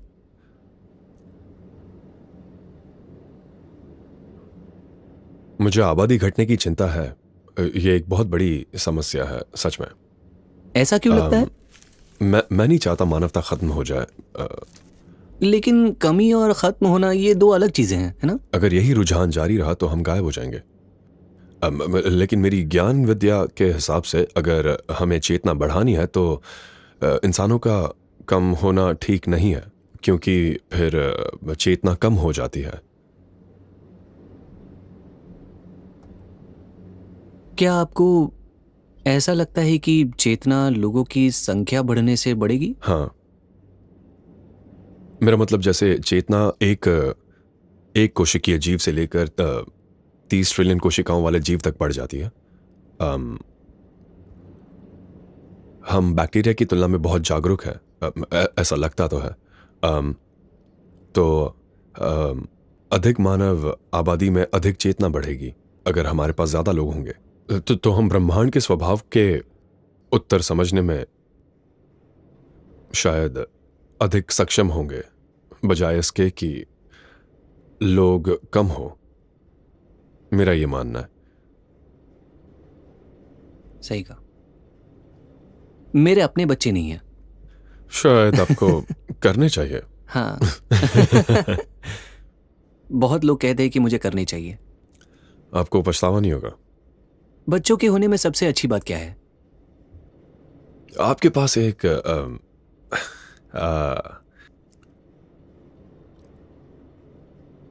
आपके पास एक नन्हा प्राणी है जो आपसे प्यार करता है, और आप भी उससे प्यार करते हैं। और आप दुनिया को उनकी नज़र से देखने लगते हैं जैसे जैसे वो बड़े होते हैं, और उनकी समझ बढ़ती है। एक ऐसा बच्चा जो कुछ नहीं समझता, अपने आप नहीं रह सकता, चल नहीं सकता, बोल भी नहीं सकता, फिर वो चलना शुरू करता है, फिर बोलना, और फिर दिलचस्प बातें सोचना। और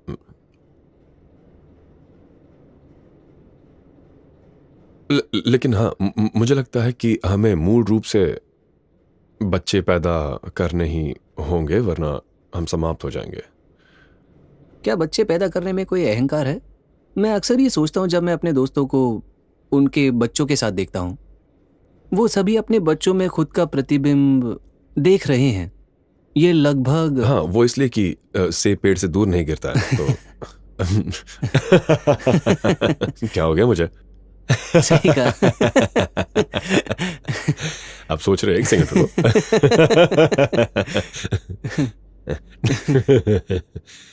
हाँ। हाँ, मैं आपको एक दोस्त का उदाहरण दूंगा, जिसका एक बच्चा है और हर बार जब बच्चा कुछ अच्छा करता है हाँ। तो उसमें एक तरह का स्वामित्व और गर्व महसूस होता है, जहां उसका अहंकार संतुष्ट होता है क्योंकि बच्चा मानो उसकी ही संतति है। तो अम, तो क्या ये प्रमाणीकरण बच्चे है? तो आधे आपकी तरह होंगे जेनेटिक्स रूप से, और फिर जिस हद तक वो आपके आसपास बड़े हो रहे हैं, कुछ ना कुछ तो सौंपा जाएगा। जैसे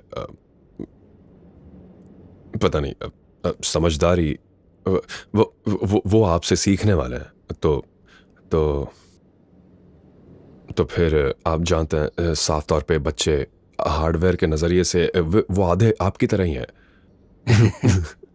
और फिर उनमें आपका कुछ हिस्सा एक सॉफ्टवेयर के नज़रिए से, मतलब किसी तरह की बेपरवाह समानता देने के लिए नहीं कह रहा हूं, लेकिन साफ तौर पर कुछ ना कुछ होगा। व- हाँ, वो आपसे काफी करीब होंगे। तो हाँ। आपका प्रकृति और पोषण के बीच का पक्ष क्या है? ये हार्डवेयर और सॉफ्टवेयर है, और ये वास्तव में एक गलत विभाजन है। कम से कम वहाँ एक बार जब आप समझ जाते हैं कि एक इंसान में हड्डियों की संरचना होती है, मांसपेशियों की संरचना होती है। अगर आप मस्तिष्क को एक जैविक कंप्यूटर माने, तो उसमें कई सर्किट कोशेंट और सर्किट क्षमता होती है। ताकत और निपुणता के दृष्टिकोण से मांसपेशियां एक गति से सक्रिय होती है, और फिर प्रतिक्रिया हो सकती है। अम, तो तो फिर उस हार्डवेयर के भीतर की क्षमता सॉफ्टवेयर द्वारा निर्धारित होती है। तो बस यही बात है। हाँ।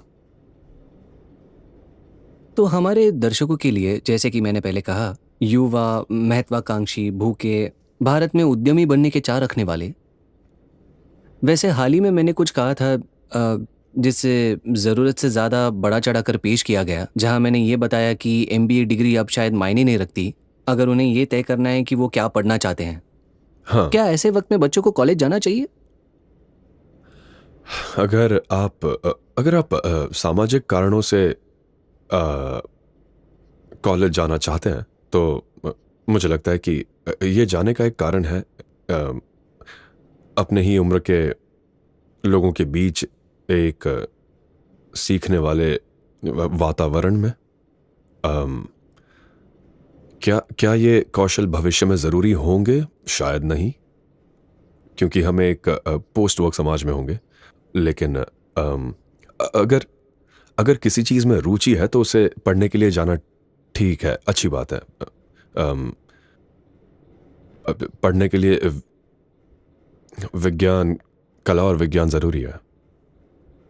अम, क्या कॉलेज उस दृष्टिकोण से थोड़ा बहुत सामान्यीकृत है और विशेष नहीं? हाँ, तो अगर अगर हाँ, अगर आप कॉलेज जाना चाहते हैं, तो कॉलेज में विभिन्न प्रकार के पाठ्यक्रम लेना अच्छा है। हम्म। मुझे नहीं लगता कि आपका कॉलेज जाना ज़रूरी है, लेकिन आपको विभिन्न विषयों में जितना संभव हो सीखने की कोशिश करनी चाहिए। लेकिन जैसा कि मैंने कहा, एआई और रोबोटिक्स एक सुपरसोनिक सुनामी है। तो ये वाकई सबसे बड़ा परिवर्तन होगा जो हमने कभी नहीं देखा होगा। अम,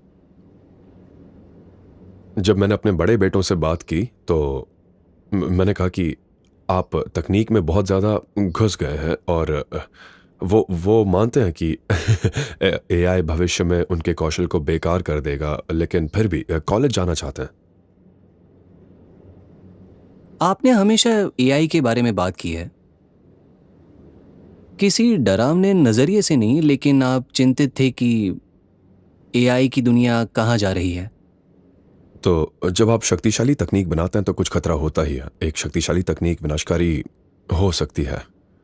अम, तो एआई के कई भयानक उपन्यास, किताबें और फिल्में हैं।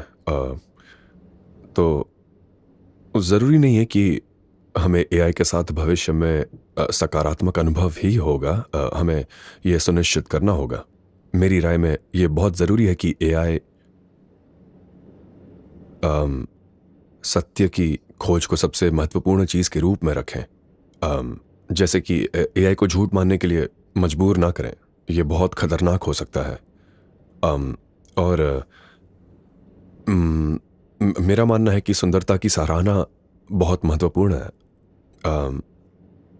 सुंदरता की सराहना से आपका क्या मतलब है? कैसे कहूँ मैं, जैसे सत्य और सुंदरता, सत्य, सुंदरता और जिज्ञासा।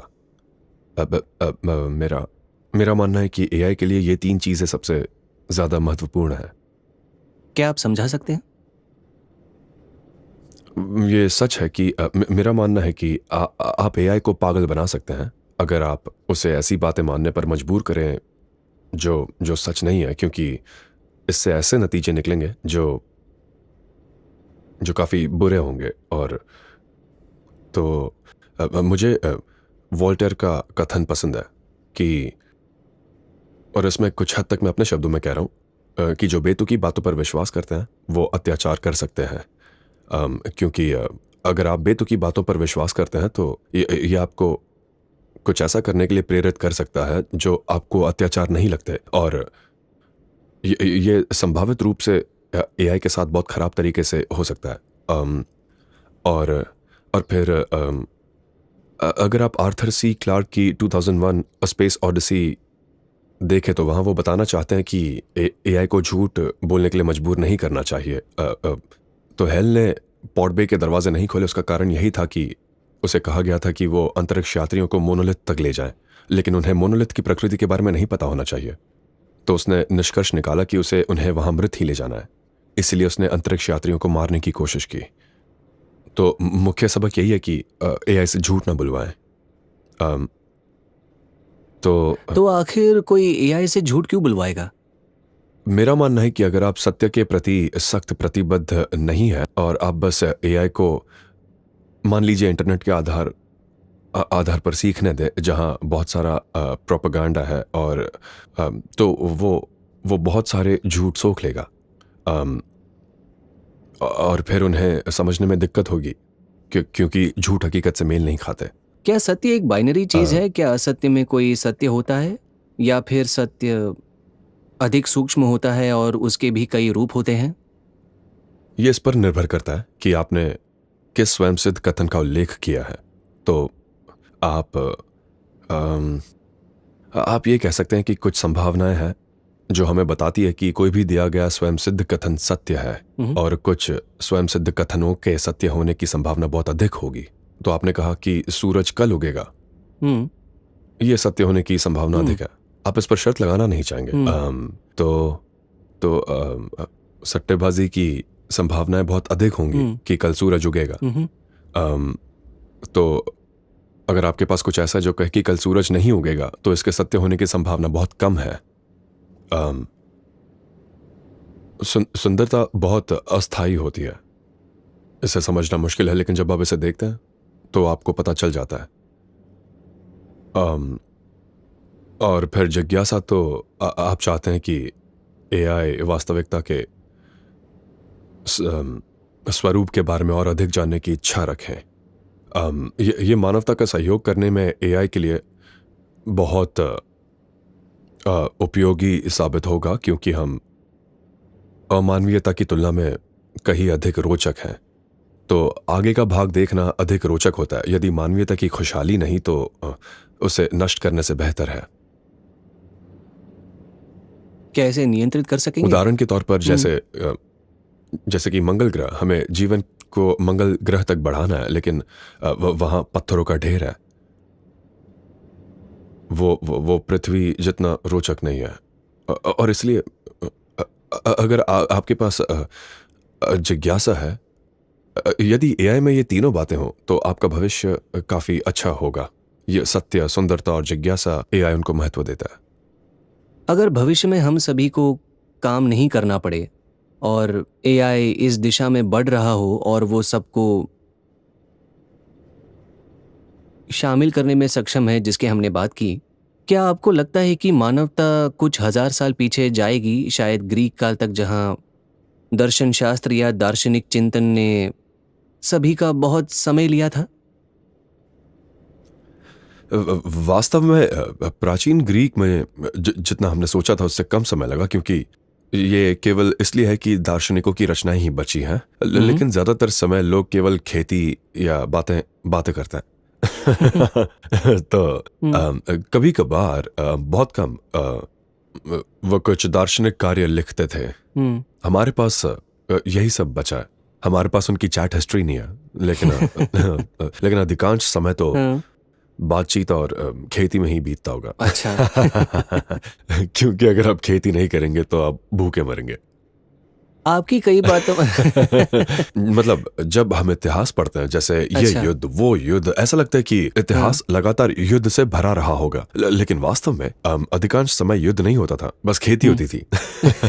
वही मुख्य चीज थी, या शिकार या फल समेटने वाला काम। आपको इतिहास पसंद है ना? हाँ। जर्मन इतिहास, द्वितीय विश्व युद्ध, प्रथम विश्व युद्ध। हाँ, विश्व इतिहास। मैं मतलब आमतौर पर मैं जितना हो सके उतनी इतिहास की किताबें पढ़ने या सुनने की कोशिश करता हूँ, या पॉडकास्ट सुनता हूँ। आप कुछ सुझाना चाहेंगे? हार्डकोर हिस्ट्री ये काफी अच्छी है। ये डैन कार्लिन की है। उन्होंने हाँ, मैंने पढ़ा है। मेरा मतलब मैंने सुना है। उनकी आवाज बहुत अच्छी है। हाँ। और वो बहुत ही दमदार कथावाचक हैं। और द एडवेंचर्स पॉडकास्ट किताबें भी हैं, जैसे ड्यूरेंट की द स्टोरी ऑफ सिविलाइजेशन। ये किताबों की एक लंबी श्रृंखला है, बहुत ही गहरी। उन किताबों को पढ़ने में बहुत समय लगता है। काफी कुछ है, बहुत सारी है। अगर आप कुछ हल्का चाहें तो एक हल्का सोने से पहले सुनने वाला podcast the history of English, वो काफी अच्छा है, क्योंकि ये हल्के टैबिन संगीत और बहुत सुखद आवाज से शुरू होता है। और वो ओल्ड इंग्लिश की कहानी के बारे में बताता है, मिडल इंग्लिश, लेटर इंग्लिश, और ये सभी शब्द कहाँ से आए। और अंग्रेजी के बारे में एक दिलचस्प बात यह है कि ये कुछ हद तक एक ओपन सोर्स भाषा है। इसने कई दूसरी भाषाओं के शब्दों को शामिल करने की कोशिश की है, जबकि फ्रेंच कुछ हद तक दूसरी भाषाओं के शब्दों को शामिल करने का विरोध करते थे, लेकिन अंग्रेजी ने सक्रियता से अन्य भाषाओं के शब्दों को शामिल किया, एक तरह से ओपन सोर्स भाषा की तरह। इसीलिए परिणाम ये हुआ, इसका शब्दकोश बहुत बड़ा है, और एक बड़ा शब्दकोश ज्यादा बैंडविड्थ संचार की इजाजत देता है, क्योंकि आप एक ऐसा शब्द प्रयोग कर सकते हैं आप जिसे बताने के लिए एक वाक्य की जरूरत होगी। आपको क्या लगता है पॉडकास्टिंग अचानक इतना बड़ा क्यों हो गया? ये पहले से ही काफी बड़ा रहा है। आप खुद एक पॉडकास्टर नहीं है?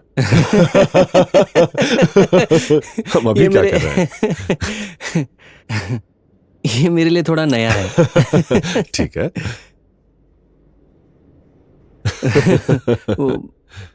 मैं कुछ वक्त पहले बात कर रहा था यूट्यूब के और नेटफ्लिक्स के सीईओ से। अच्छा। और हम बहस कर रहे थे कि जब आप कोई फिल्म देखते हैं तो दिमाग में कौन सा केमिकल रिलीज होता है, बजाय उसके कि जब आप कोई पॉडकास्ट देखते हैं और उसके साथ साथ आप कुछ सीखते भी हैं। ऐसा लगता है कि दोनों एक दूसरे से बिल्कुल अलग है।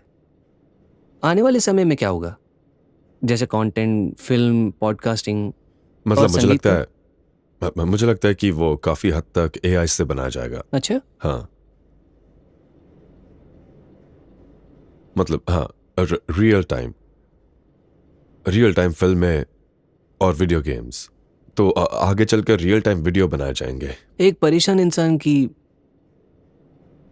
हर छोटी छोटी बात जिसे आप अच्छी तरह से समझ सकते हैं, जो कि एआई से, उदाहरण के तौर पर हम देखते हैं ना, जैसे एआई कि एक परेशान इंसान को बखूबी दर्शा सकता है।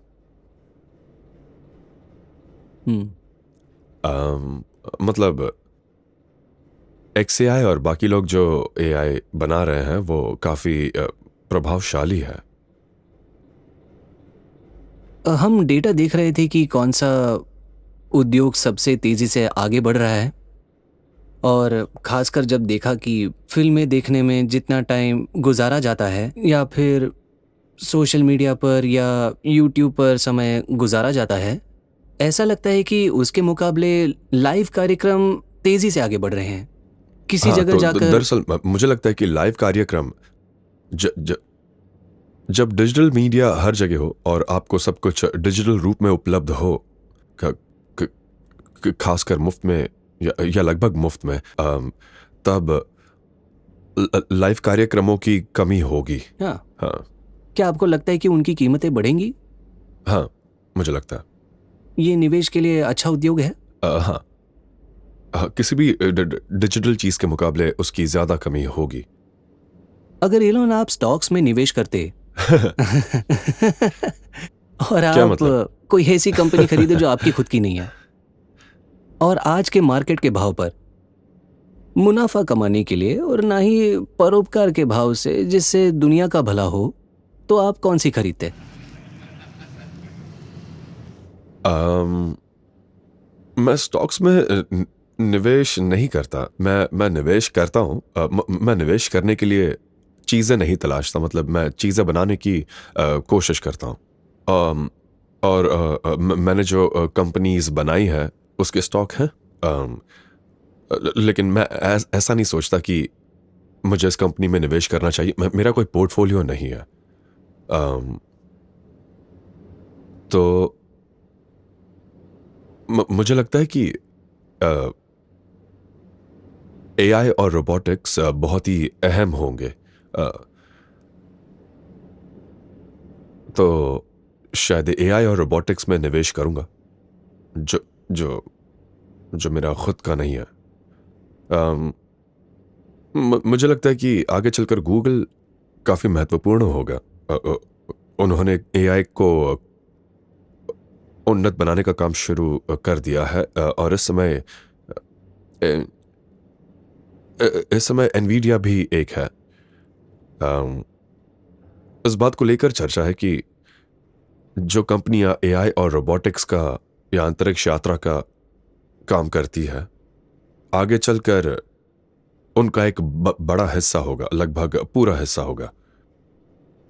तो एआई और रोबोटिक्स से सामान और सेवाओं का उत्पादन इतना ज्यादा है कि उसके आगे सब कुछ छोटा नजर आएगा। दुनिया ऐसी दिशा में बढ़ती नजर आ रही है जहां सब डेविड से प्यार और गोलायत से नफरत करते हैं। क्यों? आ, मतलब हाँ। उसी के माथे पर पत्थर फेंका गया था। हाँ, सच कहूं तो वो एक बहुत ही बड़ी गलती थी। आपको या तो पूरा कवच पहनना चाहिए था और अपने पास कोई मिसाइल हथियार रखना चाहिए था। वरना आपका विरोधी दूर रहकर ही आप पर हमला करेगा। दूर रहकर हमला करो, मतलब आप बिना सुरक्षा के भी फर्क नहीं पड़ता, वो आप तक नहीं पहुंच पाएगा।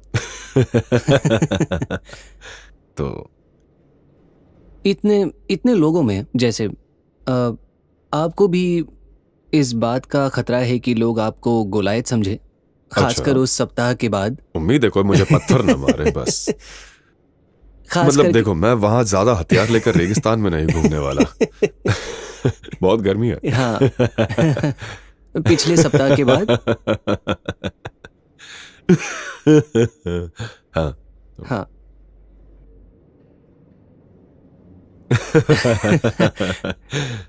पता है, जब मैं पुराने जमाने के लोगों के बारे में सोचता हूँ, जब आपको इतने सारे कवच के साथ युद्ध में जाना हो, मतलब मान लीजिए कि ये गर्मियों में, मेरा मतलब कवच में कितनी गर्मी होगी, ऐसी स्थिति में मैं मरना पसंद करूंगा। मतलब इतनी गर्मी में ये कवच कौन पहनेगा और क्यों ही पहनेगा? इससे अच्छा मैं मर जाऊं। इसलिए रोम की सेना स्कर्ट पहनती थी ताकि उन्हें हाँ। वहां कुछ हवा मिल सके।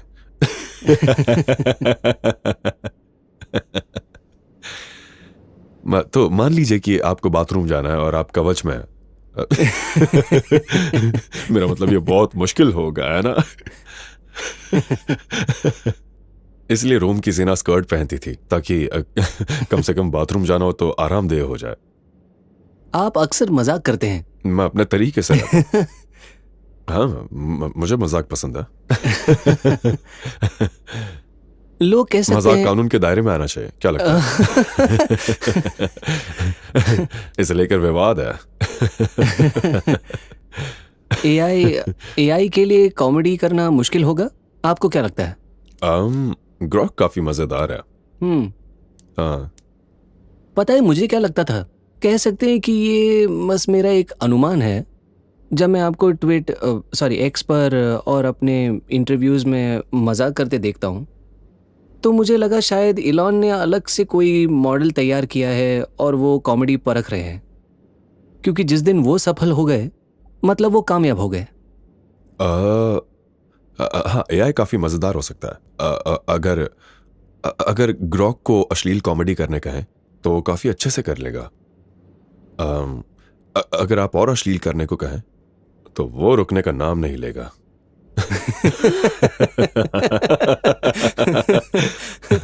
वो बहुत ही गंदी, मान लीजिए कि ग्रॉक को खुद पर अश्लील कॉमेडी करने कहें तो वो बहुत ही गंदी कॉमेडी करेगा। आपको किस तरह की कॉमेडी पसंद है? मुझे शायद बेतुका मजाक पसंद है। हाँ, कॉमेडी की हमेशा से एक जगह जैसे रही मोंटी है। पाइथन या ऐसा कुछ। कॉमेडी की हमेशा से ही समाज में एक जगह रही है, जहां एक मस्खरे की हर राज्य में एक खास जगह थी, क्योंकि वो बातों को ऐसे मजाक में कहते थे जिसे आप ऐसे ही नहीं कह सकते थे। हाँ, शायद और मजाकिया होने चाहिए। हाँ, तो क्या आप वही कोशिश करते हैं जब आप मजाक करते हैं? कुछ ऐसा कहना चाहते हैं जो आप वैसे ही नहीं कह पाते? मुझे बस मजाक पसंद है। मुझे लगता है कि मुझे कॉमेडी पसंद है, काफी मजेदार है, लोगों को हंसना चाहिए। कभी कभी हंसना अच्छी बात है ना? हाँ, ऐसा समाज नहीं चाहिए जिसमें मजाक ना हो। हम नीरस हो जाएंगे। जब नीरस। जब आपके साथ कोई दोस्त होता है इलॉन, किसका? मेरा? अ, आप कह रहे हैं मेरा हाँ दोस्त है? जब आप अपने दोस्तों के साथ होते हैं तब आप कैसे होते हैं? मतलब मुझे पता है कि सच में काश मेरे दोस्त होते। नहीं, असल में है। हाँ, मतलब मुझे लगता है। उम्मीद करता हूँ। हाँ, हाँ बिल्कुल। हम खूब हंसते हैं। हाँ, तब क्या होता है? मतलब होता है ना, हर ग्रुप की अलग बात होती है। हम शब्द बोलते हैं। कभी कभी खाना खाते हैं। कभी कभी हम पूल में तैरते हैं। वही आम चीज है। आप दोस्तों के साथ एक हद तक ही कुछ करने को तैयार होंगे। बातें। इस दुनिया की चर्चा हाँ। और नेचर की चर्चा करते हैं। जज्बाती तौर पर आपको दोस्ती से क्या मिलता है? मुझे नहीं पता, वही जो किसी और को दोस्ती से मिलती होगी। आप औरों के साथ एक जज्बाती रिश्ता रखना चाहते हैं। और आप चाहते हैं आप अलग अलग विषयों पर बातें करें।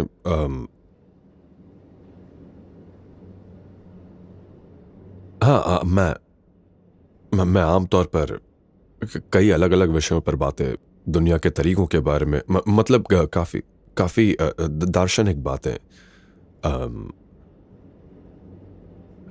हालांकि हमने तय किया है कि हमें पार्टियों में एआई या सिमुलेशन या इन चीजों पर बात नहीं करनी चाहिए, क्योंकि वो फिर बहुत ज्यादा हो जाता है। आपको कभी पता कभी उससे मूड बिगड़ भी जाता है। तो मुझे याद नहीं है ये कौन था, एरिस्टोटल या प्लेटो। इज्जत और आपसी प्रशंसा के आधार पर उनका दोस्त चुनने का एक अलग ही तरीका था, लेकिन लोग ऐसे दोस्त नहीं चुनते। जैसे मैं भी, मुझे लगता है कि मैं ऐसे लोगों को अपना दोस्त चुनता हूँ जिनकी बातें और उनकी सोच मुझसे मेल खाए। हाँ। मैं ऐसे अलग इंसान को अपना दोस्त नहीं चुनूंगा जिसकी सोच मुझसे ना मिलती हो, क्योंकि फिर मैं तंग आ जाऊंगा, उससे बात हाँ, करने में मजा नहीं पक्का, आएगा। बिल्कुल। क्या आप ऐसे हैं? क्या आप ऐसे लोगों को दोस्त बनाते हैं जो आपकी तरह सोचते हैं, या फिर विपरीत सोच रखने वाले पसंद है आपको? मतलब देखो, मैं वैसा नहीं हूं कि मैं friendhunter.com पर जाकर मतलब ऐसा बिल्कुल नहीं है। मतलब मुझे मुझे लगता है कि वो एक तरह से वही लोग होते हैं जिनसे आप जज्बाती तौर पर जुड़ पाते हैं और जिनसे सोच मिलती है और हाँ और अम, मुझे लगता है कि एक दोस्त वही है जो शायद मुश्किल वक्त में आपके साथ खड़ा रहे। जो दोस्त काम आए वही असली दोस्त है। अगर अगर आपके हालात अच्छे ना हो और तब भी कोई आपका साथ दे तो वही दोस्त है। और अगर कोई अ, अ, अम, कोई आपका साथ ना दे या फिर अगर कोई बस मतलब सिर्फ अच्छे वक्त में खड़े रहने वाले दोस्त बेकार है, वो सच्चे दोस्त नहीं है। तो अच्छे हालात में तो सब आपको पसंद करेंगे, लेकिन मुश्किल हालात में कौन खड़ा रहता है? लेकिन वही इतनी दोस्त है। कामयाबी के बाद भी क्या आपको इससे फर्क पड़ेगा? मतलब निर्भर करता है। उस चीज को मतलब लेकर। सिर्फ हालात की बात नहीं है। ऐसा है कि हाँ, एक तरह का लोकप्रियता बढ़ती घटती रहती है। ये दिलचस्प है। क्या ये संतुलन सिर्फ कामयाबी के पैमाने पर निर्भर करता है या फिर सत्ता से निकटता का भी इस पर असर होता है? किस चीज का असर ज्यादा होता है? आ,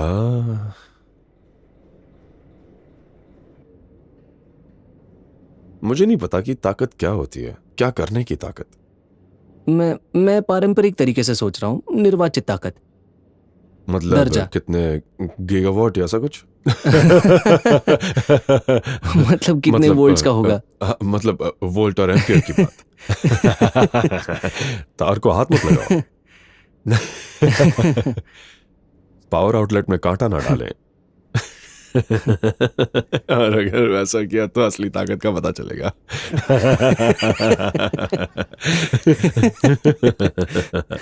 ठीक है।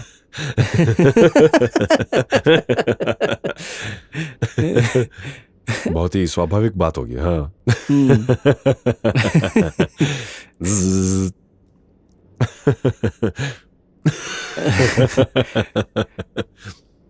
अ, मुझे पता है कि आपको नीत्शे और शोपेनहावर पसंद है और हाँ, मैंने आपको किताबें पढ़ी है। मतलब हाँ, आपने कुछ कुछ बताया बातें था कि अच्छी लगती आपका है। बचपन अ, हाँ, जब मैं अपने अस्तित्व को लेकर संकट में था तब मैंने जिंदगी के मायने समझने की कोशिश की थी और तब मैं शायद 12 या 13 साल का था। वो ताकत की इच्छा की बात करते हैं। हाँ। अ, नीत्शे ने बहुत सी विवादास्पद बातें कही थी, तो हाँ। वो एक हद तक थोड़ा ट्रोल करते थे। हाँ। क्या आप अब ट्रोल करते हैं? वो लोगों को भड़काने के लिए आपत्तिजनक बातें करते थे। उनका बड़ा दुखी जीवन था और वो जल्दी गुजर गए थे। सच में? हाँ। कौन कहता है उनका बड़ा दुखद जीवन था? शायद उनकी बहन, शायद वो उन्होंने उन्हें ये पसंद नहीं करती थी। नहीं, शायद वो बीमार होकर गुजरे थे, उन्हें कोई बीमारी हुई थी। कहते हैं कि सिफिलिस से ऐसा कुछ हुआ था। हाँ। पर ये बीमारी एक तरह से ही होती है। तो शायद उन्होंने थोड़े बहुत मजे भी किए होंगे। मुझे आपसे एक बात पूछना था। मिल्टन फ्रीडमैन पेंसिल की बात करते हैं। क्या? क्यों?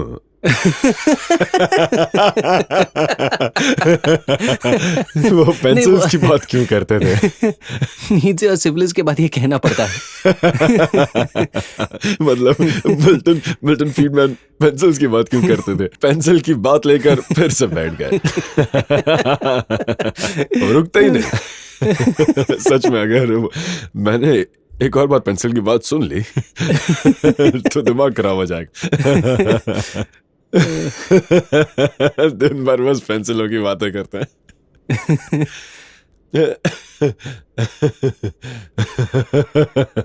क्रेयॉन्स का जिक्र कभी नहीं किया। मुझे उनकी पेंसिल वाली बात में जो चीज दिलचस्प लगती है। हाँ, पेंसिल बनाना बहुत मुश्किल है। एक जगह पर जरा सोचिए, पेंसिल बनाने के लिए क्या क्या करना पड़ता है। हाँ, जैसे शीशा एक देश से आता है, और लकड़ी दूसरे लकड़ियाँ अलग देश से जगह आती है, रबर एक देश से बहुत आता कुछ है। होता है। आप हमेशा से टैरिफ्स के खिलाफ थे, लेकिन हाँ, मतलब शायद आमतौर पर बिना शुल्क वाला व्यापार अच्छा होता है, हाँ। वो ज़्यादा सफल होता है। टैरिफ से बाजार में गड़बड़ी पैदा होती है। और आमतौर पर आप किसी भी चीज़ के बारे में सोचिए, जैसे कि क्या आप चाहेंगे कि व्यक्तिगत स्तर पर आप में और बाकियों में टैरिफ हो? उससे जीवन में और मुश्किलें आएंगी। क्या आप चाहेंगे कि शहरों के बीच टैरिफ्स हो? नहीं, उससे और मुश्किलें बढ़ेंगी। क्या आप चाहेंगे कि अमेरिका के हर राज्य के बीच में टैरिफ हो? नहीं, उससे अर्थव्यवस्था और बिगड़ जाएगी। तो फिर आप देशों के बीच में टैरिफ क्यों चाहते हैं? मैं सहमत हूँ। आपको क्या लगता है आपको क्या लगता है कि इसका क्या अंजाम होगा? टैरिफ का? या किस चीज का? हाँ। मतलब राष्ट्रपति ने कह दिया कि उन्हें टैरिफ्स पसंद है। मैंने उनकी सोच बदलने की कोशिश की, पर मैं नाकाम रहा। हाँ। ओके। हाँ। कारोबार और राजनीति का आपसी रिश्ता, मैं इस बारे में किसी से बात कर रहा था और हम सोच रहे थे वो कौन सा आखिरी पिछले कुछ दशकों में ऐसे कितने बड़े सच में बड़े लाभदायक कारोबार रहे हैं जो राजनीतिक सहायता के बिना खड़े हुए हैं। और अच्छा, मुझे नहीं पता। शायद बहुत सारे, पता नहीं। हर चीज में हाँ। राजनीति नहीं चाहिए। एक खास पैमाने पर पहुंच जाओ, राजनीति अपने आप आ जाएगी। हाँ बड़े दुख की बात है। मैं पढ़ रहा था मैं माइकल एंजेलो की एक किताब पढ़ रहा था और the teenage mutant Ninja turtle. मैं उसे सच कहूं बचपन तो में वो- बहुत देखता था, मुझे वो- बहुत वो पसंद था। काफी जबरदस्त हाँ है। हाँ, मुझे बहुत पसंद है। माइकल हाँ, वो एंजेलो, काफी। लियोनार्डो, हाँ। राफेल हाँ। और चौथा कौन था? डोनाटेलो। हाँ। हाँ, ये वो मूर्तिकार कलाकार के बारे में कह रहा हूं मैं। और जब वो डेविड की मूर्ति बना रहे थे, एक राजनेता उनके पास आता है और कहता है कि उनकी नाक बड़ी है। तो पता है माइकल एंजेलो ने मतलब क्या किया? संपूर्ण ताकत। तो माइकल एंजेलो ने अपने चबूतरे से काम करने का ढोंग किया और नीचे थोड़ी अच्छा। मिट्टी गिराई, लेकिन उन्होंने कुछ नहीं बदला और उन्होंने कहा अच्छा हो गया, और वो राजनेता खुशी खुशी चला गया। क्या आप भी राजनेताओं को इसी तरह संभालते हैं? मैंने आमतौर पर देखा है कि जब मैं राजनीति से जुड़ता हूं तो अंजाम बुरा ही होता है।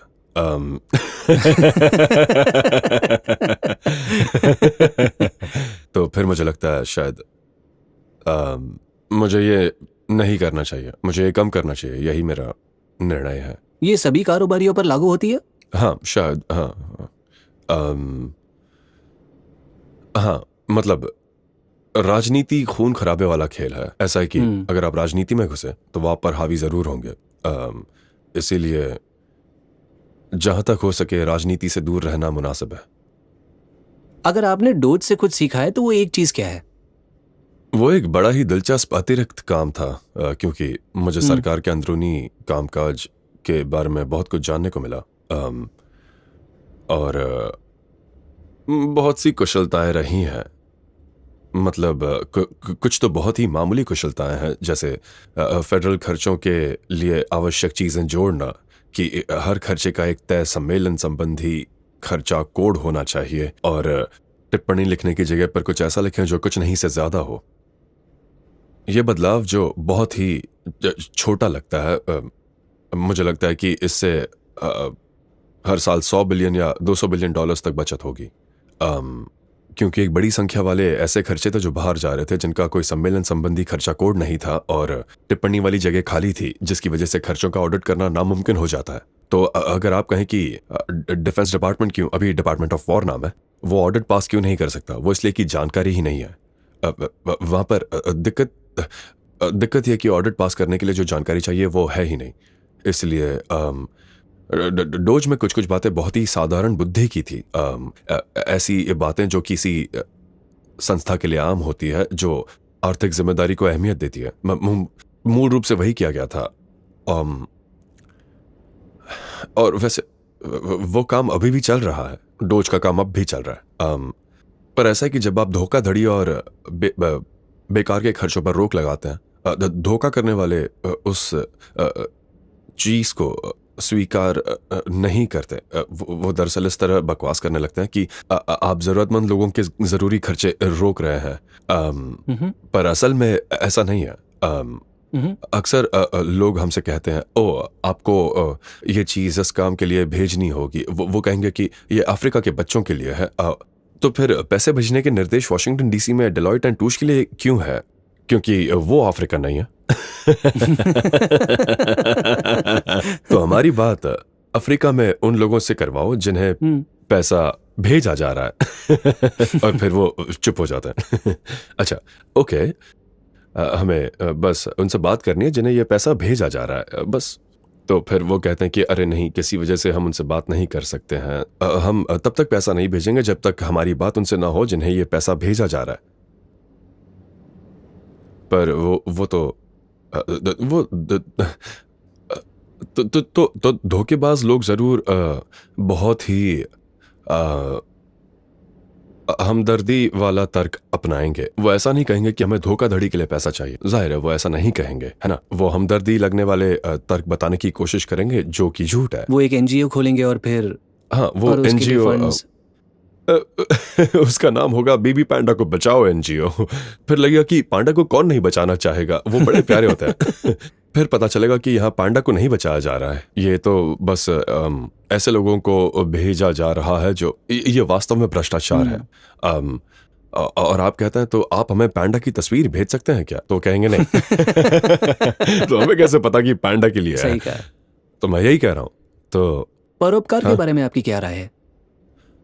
मुझे लगता है कि हमें मतलब मैं मानवता के प्रति प्यार के हक में हूँ, और मुझे लगता है कि हमें ऐसे काम करने चाहिए जिससे दूसरे इंसानों की मदद हो। पर वो बहुत मुश्किल है। अगर आप अच्छाई की असलियत की परवाह करते हैं, न सिर्फ उसकी समझ की, तो भले काम के लिए पैसा देना बहुत मुश्किल है। तो हाँ, मेरी एक बड़ी संस्था है, लेकिन मैं अपना नाम उससे नहीं जोड़ता, और मैं नहीं चाहता कि मैं अपना नाम किसी भी चीज़ से जोड़ूं। लेकिन अपनी बड़ी संस्था को लेकर सबसे बड़ी चुनौती यह है कि उस तरह से पैसे बांटूं जिससे वाकई में लोगों का भला हो। अच्छाई का दिखावा करने के लिए पैसा देना बड़ा आसान है, अच्छाई की वास्तविकता के लिए पैसा देना बहुत मुश्किल है। काफी समय तक यूएस में बहुत से अप्रवासी थे। वास्तव में कई बुद्धिमान लोग देश में आए। हाँ, यहाँ इंडिया में हमने उसे ब्रेन ड्रेन का नाम दिया। हाँ। पश्चिमी कंपनियों के सीईओज जो मूल रूप से भारतीय हैं। हाँ, तो मुझे लगता है कि अमेरिका को वहां गए प्रतिभाशाली भारतीयों से काफी फायदा हुआ। लेकिन अब जाहिर इसमें बदलाव आ रहा है। हाँ, मतलब हाँ, अमेरिका भारत के टैलेंट का बहुत फायदा उठा रहा है।